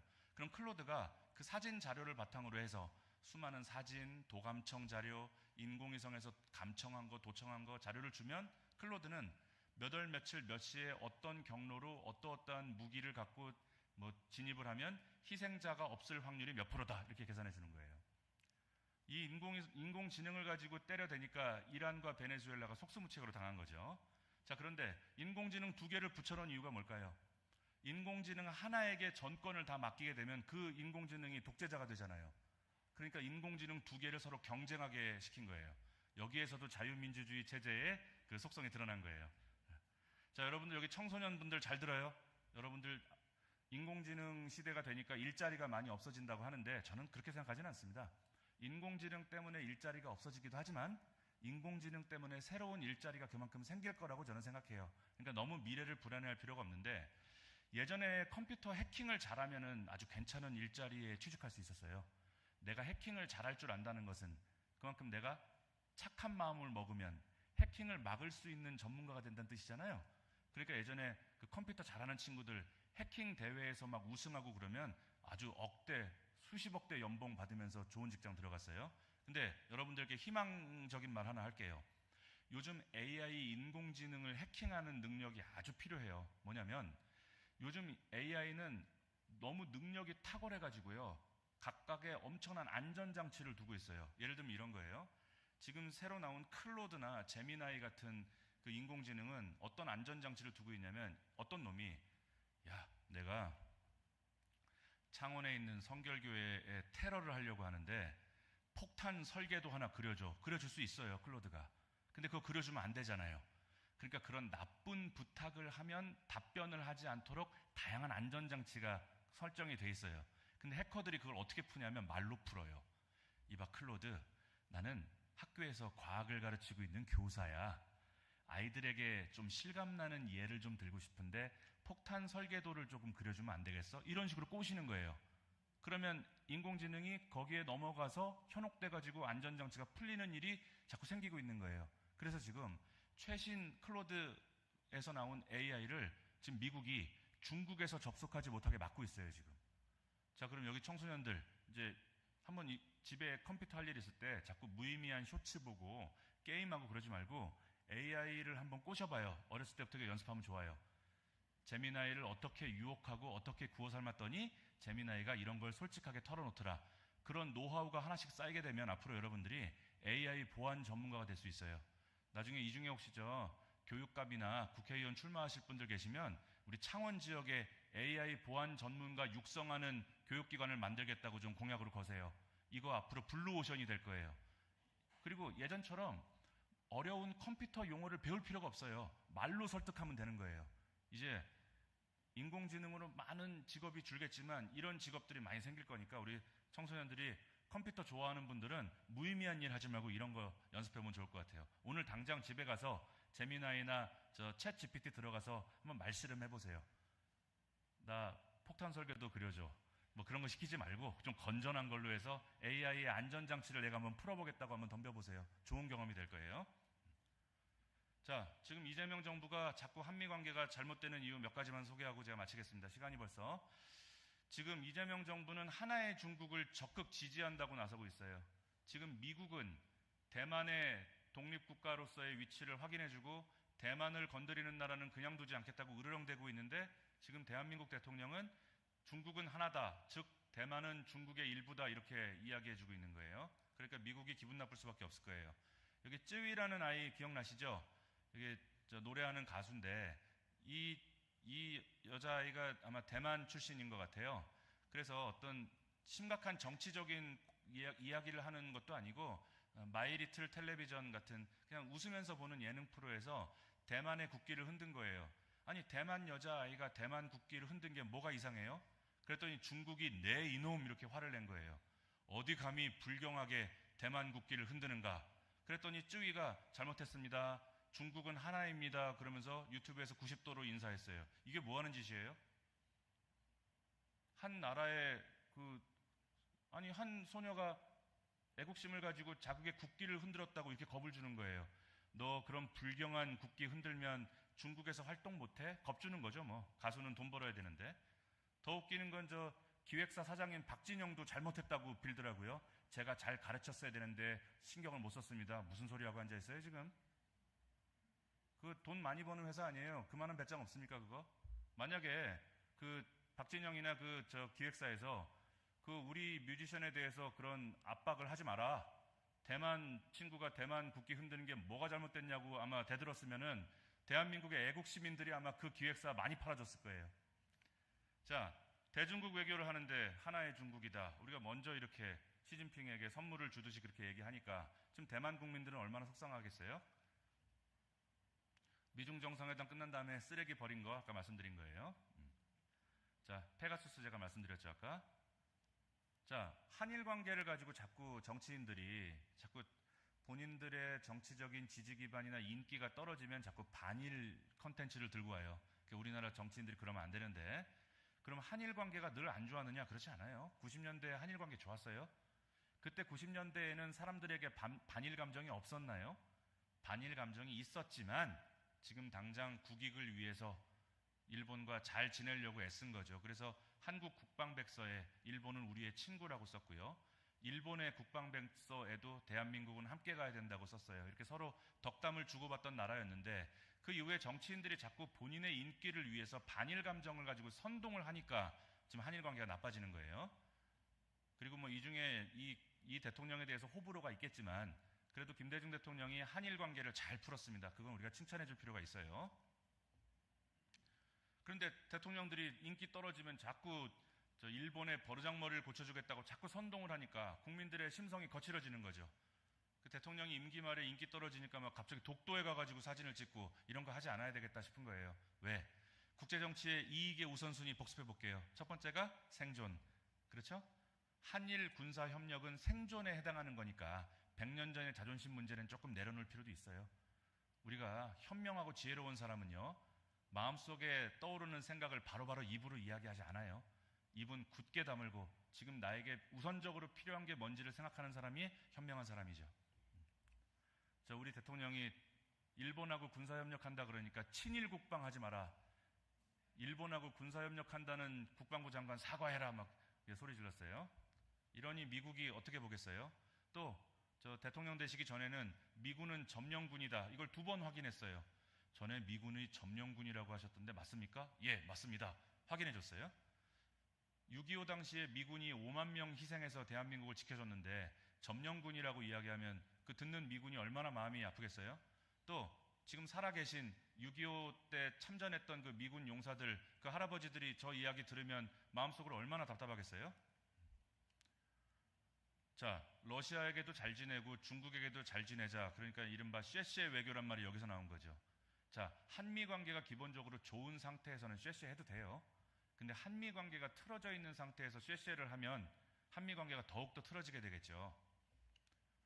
자, 전시작전권을 돌려달라고 하는데 아까 말씀드린 대로 지금 북한의 위성 재방문 주기가 2시간이에요. 제가 이 얘기를 너무 하고 다니니까 저 군에 있는 제 지인들이 좀 뭐라고 했어요. 야, 양 박사 그 얘기 그만해. 우리도 가슴 아파. 근데 그게 현실이에요. 자, 우리나라 인공위성이 북한의 한 지역을 촬영하고 그 지역으로 다시 돌아올 때까지 2시간이 걸려요. 그런데 북한의 이동식 미사일 발사대는 10분에서 30분이면 지하시설에서 꺼내서 쏠 수 있어요. 그러면 북한이 이렇게 하늘을 보다가 지금 대한민국 위성 지나갔다. 자, 지금 미사일 쏘면 돼. 그럼 2시간 동안 북한은 감시당하지 않고 미사일을 쏠 수 있는 거예요. 그런 상황에서 우리가 한미일 군사 공조, 군사 협력은 우리의 호불호가 아니라 우리의 의무이자 필수인 것이죠. 그런데 전시작전권을 달라고 하면 미국 입장에서는 대한민국이 지금 자체적인 역량으로 국방이 되지 않을 텐데 미군과의 합동 전력을 자꾸 훼손하려고 한다고 오해하고 있는 것 같아요. 그런데 전시작전권을 돌려받는 것은 좋은 일이라고 생각해요. 그러나 그것은 먼 미래에 가능한 일이고 지금 당장 대한민국이 자주국방을 할 수 없을 때는 입은 굳게 다물고 실력을 양성하는 이승만의 정신이 필요할 때라고 생각합니다. 자, 지금 대미 외교 문제점들 제가 다 정리해놨습니다. 그러니까 미국이 대한민국을 좋게 볼 리가 없는 거예요. 그러니까 우리 대통령이 트럼프 대통령을 만나려고 처음 미국에 갔는데 블레어 하우스를 내주지 않았어요. 블레어 하우스는 전 세계에서 미국을 찾아오는 정치인들에게 방을 제공하는 호텔인데 방이 제가 알아보니까 한 150개 정도 있다 그래요. 근데 이재명 대통령이 간 기간 동안 다 수리 점검을 한다고 방을 안 줬어요. 그럴 리가 있나요? 아니, 군부대 게스트하우스도 방이 10개 있다 그러면 5개씩 수리해요. 급한 손님이 언제 올지 모르니까. 저거는 대한민국 대통령을 홀대한 거라고 밖에는 볼 수 없어요. 근데 홀대한 것은 기분 나쁘지만 우리가 자승자박을 했다고도 볼 수 있을 거예요. 에너지 민감 국가에 올렸습니다. 이거 혹시 알고 계세요? 2026년 초에 미국이 대한민국을 에너지 민감 국가 명단에 올렸습니다. 이 얘기는 뭐냐면 대한민국하고 원자력이나 핵 에너지 문제로 협상할 때 조심해라. 잘못하면 적국에게 정보를 유출할 수 있는 나라다. 이게 민감 국가예요. 배터리 공장에 일하고 있는 우리나라 노동자들 갑자기 수갑채워서 끌고 갔어요. 굳이 안 그래도 돼요. 그냥 유야무야 관례적으로 방문 비자 가지고 미국 간 다음에 일하고 그래 왔던 거예요. 미국이 늘 눈 감아 줘 왔던 건데 갑자기 세게 나온 거예요. 또 대한민국이 한미일 공조에서 이탈하려고 하니까 경고한 거예요. 이것도. 자, 우리나라 특사를 보냈는데 안 만나줘요. 그러니까 우리 장관이 그 미국 장관 집 앞에서 기다렸다가 만났어요. 큰 실례이자 외교적인 결례이자 실수이자 국격의 추락이에요. 안 만나줍니다. 자, 우리나라 총리가 가서 트럼프 대통령을 만났는데 대한민국에 돌아와서 엄청 자랑했어요. 트럼프 대통령하고 엄청나게 대화가 잘 됐어요. 우리 둘이 통화할 수 있는 핫라인도 만들었어요. 근데 갑자기 김민석 총리가 우리나라로 돌아오고 나니까 관세가 올라가요. 특사 홀대한 거예요, 이거. 제 그냥 짐작으로 핫라인을 만들었다기보다 이런 거가 아니었을까 싶어요, 제 짐작에. 그래도 대한민국에서 총리가 왔으니까 그래, 먼 길 오느라 고생했다. 뭐 앞으로 이렇게 오지 말고 전화로 해. 뭐 특별한 일 있으면 전화해. 뭐 그 정도 얘기했을 거예요. 근데 우리나라 와가지고 트럼프 대통령과 핫라인을 만들었어. 뭐 이렇게 얘기하니까 아마 그것도 미국이 좀 괘씸했던 것 같아요. 또 이란 전쟁 한다고 대한민국에 있었던 사드를 막 빼가요. 원래 이러면 안 돼요. 한미동맹이 튼튼했다면 우리나라에 배치한 첨단 자산을 외국으로 빼갈 때 미리미리 조율하고 허락받고 동의를 구해서 가져가야 돼요. 그냥 빼가고 난 다음에 알았어요. 우리는. 큰일 났습니다, 이게. 원자력 잠수함을 주겠다고 약속했는데 지금 이런 상황이면 제가 트럼프 대통령이어도 원자력 잠수함을 주기가 힘들 거예요. 원자력 잠수함을 주려면 몇 가지 이슈가 있는데, 첫째, 원자력 잠수함은 연료가 우라늄인데 농축 우라늄을 어느 단계까지 허락할 건가? 그 농축을 대한민국이 할 수 있게 허락할 건가? 아니면 미국이 농축해서 대한민국에게 건네줄 건가? 잠수함을 만들 때 미국의 조선소에서 만들 건가? 한국에서 만들 건가? 최종적으로 완성된 잠수함의 소유를 한국 국방부에게 줄 건가? 한미연합사에 둘 것인가? 아직 협상해야 될 게 많아요. 우리가 아쉬운 게 많다는 뜻이에요. 근데 한미 관계가 지금 안 좋으니까 지금 잠수함이 어떻게 돼갈지 불투명하다는 얘기입니다. 원래 원자력 잠수함이 왜 우리에게 꼭 필요하냐면 이런 거예요. 재래식 잠수함은 물 밑에 오래 있을 수가 없어요. 그런데 원자력 잠수함은 바닷물을 산소로 만드는 장치가 있어요, 그 안에. 그래서 장기간 6개월이고 1년이고 거기에 승조원들의 정신력만 있다면, 아무래도 바다 깊은 곳에 있으려니까 스트레스가 많지 않겠어요? 그 해군 승조원들의 정신력만 허락한다면 장시간 바다 밑에 숨어 있을 수 있는 거예요. 그러니까 한번 생각해 봐요. 우리나라를 공격할 수 있는 북한, 중국, 러시아 인근 바다 밑에 대한민국의 원자력 잠수함이 가서 숨어 있는 거예요. 그래서 만약 러시아, 중국, 북한이 대한민국을 향해 전쟁을 일으키려고 한다. 그럼 인근에 숨어있던 잠수함이 올라와서 핵무기를 쏘고 사라지는 거예요. 그러니까 굳이 대한민국 영토에서 비싼 돈 들여 핵무기를 북중러에게 쏠 필요가 없는 거예요. 원자력 잠수함에 실어놓고 그 인근 바다 밑에서 대기하고 있으면 되는 거예요. 자, 그러면 대한민국의 원자력 잠수함이 러시아 인근 영해에 착착 숨어 있다면 러시아는 대한민국을 상대로 미사일을 쏠 수 없는 거예요.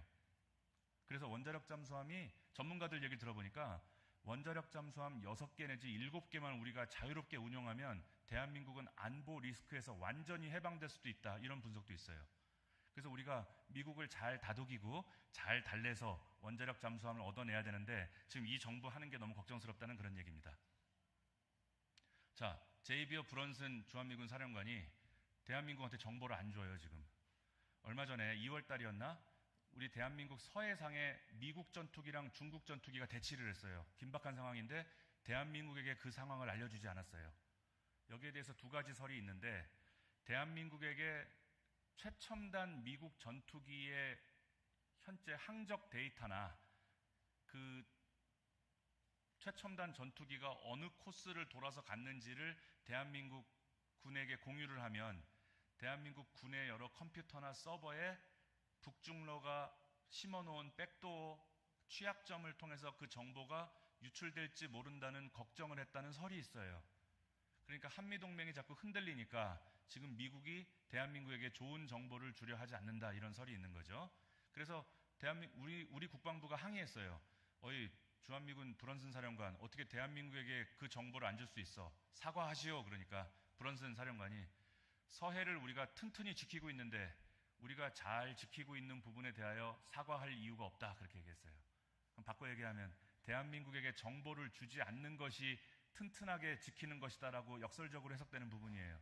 그래서 우리가 한미연합전력이 지금 흔들리고 있는 아주 우려할 만한 사건이 얼마 전에 있었던 거죠. 또 우리가 지금 환율이 너무 올라가요. 대한민국에 지금 달러가 씨가 말라요. 그러니까 대한민국에 외환 위기가 올지 모르니까 통화 수합을 좀 해달라. 단칼에 거절당했어요. 왜 그랬을까요? 점령군이라고 하니까 기분 나쁘잖아요. 그러니까 안 해주는 거예요. 뭐 어려운 일이 있겠습니까? 또 이란 파병해달라고 하니까 뒷짐지고 파병 안 했어요. 파병을 안 하는 것까지는 좋은데 이란에다가 인도주의적 지원금까지 줬어요. 아니 세상에 미국이 이란하고 전쟁하고 있는데 이란에게 현금을 지원하는 나라가 어디 있어요? 물론 적십자사를 통해서 안전한 방법으로 지원했다고 하지만 미국의 군인들을 얼마나 화나게 했을까요? 대한민국이 동맹군이 맞아? 우리는 지금 호르무즈 해협에서 전 세계 우방들이 안전하게 석유를 확보할 수 있도록 목숨 걸고 싸우고 있는데 이란에게 돈을 준단 말이야? 대한민국이 우리 동맹국이 맞아? 그렇게 이야기하지 않았을까요? 자, 미국이 지난 40여 년 동안 호르무즈 해협에 2대의 항공모함 전단을 보내서 전 세계 우방들이 안전하게 석유를 수입할 수 있게 도와줬습니다.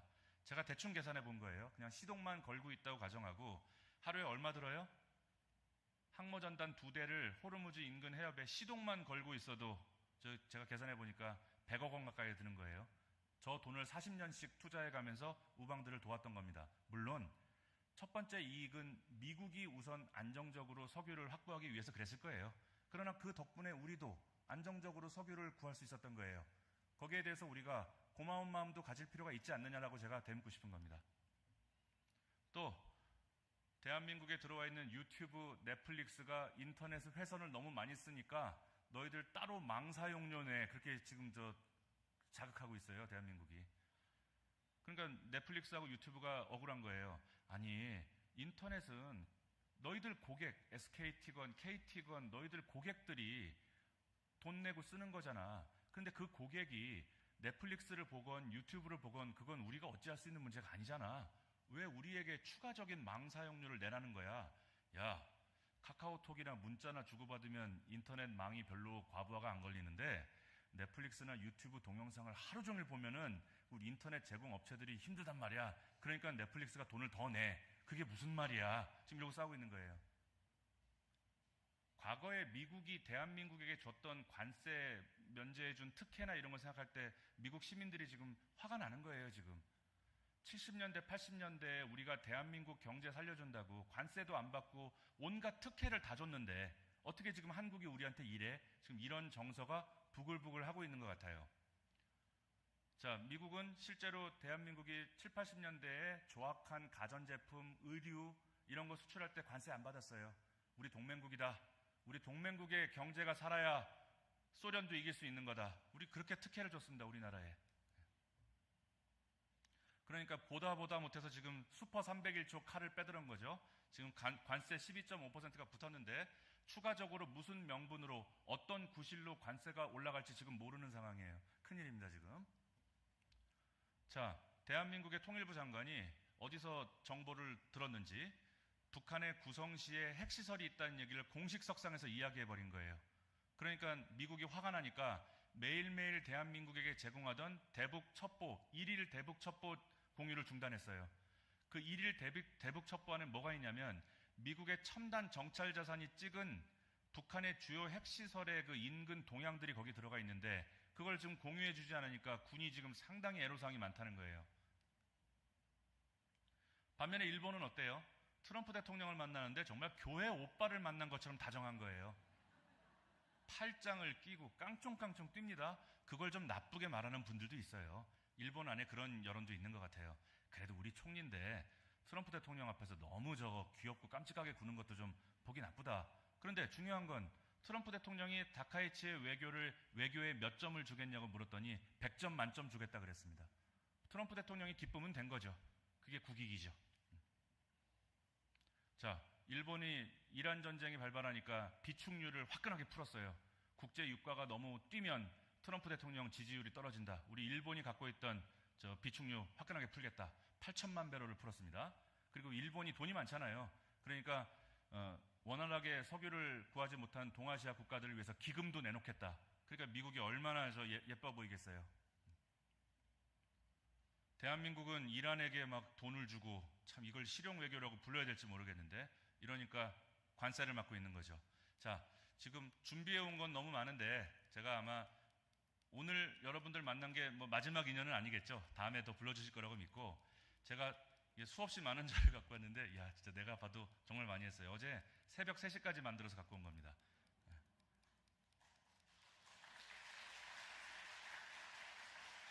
저 방송실 맨 마지막 페이지 맨 뒤에서 두 번째 페이지 좀 부탁드릴게요. 눌러서 가려니까 너무. 제가 어느 교회, 어느 분들, 어느 학생들 만나도 늘 강의 마지막은 이렇게 정리를 하는데요. 제가 지금까지 이야기한 한미동맹, 미국의 세계전략, 현실주의 국제정치론 다 성경에 있는 거예요. 이거를 굳이 대학원에서 공부할 필요가 없었고 이 교회와 조금 더 일찍 인연했으면 다 알 수 있었던 건데 제가 인생을 좀 너무 돌아왔다는 생각이 들어요. 자, 우리 성경에서 본 국제정치라고 제가 정리해놓은 페이지를 보시면 여기 예수님께서 다 그릇된 친구와 어울리지 말고 올바른 친구하고 어울려야 된다고 얘기했어요. 한미일 동맹 잘 지켜가라고 우리에게 이미 오래전에 말씀해 주신 것만 같아서 소름이 돋는 거예요. 그리고 창과 칼과 방패를 들고 지켜야 그 나라가 안전하다 그랬어요. 성경에 이미 현실주의 국제정치학의 정수, 이론의 핵심이 다 들어가 있다는 것을 전 뒤늦게 알았습니다. 여러분들은 저보다 먼저 교회에 오셨고 저보다 먼저 하나님을 믿었기 때문에 저보다 훨씬 지혜롭고 먼저 이 진리를 이미 알고 계셨던 겁니다. 여러분의 믿음과 성령 그것으로 대한민국의 위기를 극복하고 대한민국이 한미일 삼각 공조의 틀로 올바르게 복귀하고 또 지금 시끄러운 부정선거 논란을 명명백백하게 밝혀서 절대 이웃나라건 대한민국의 그 어떤 세력이건 공정한 선거를 이용해서 권력을 얻으려고 하는 시도를 원천 봉쇄해야 한다고 생각합니다. 그 뒤에 여러분들의 믿음과 기도가 반드시 필요합니다. 여러분의 도움과 여러분의 애국심을 간절히 호소하면서 제 강의를 마치겠습니다. 감사합니다.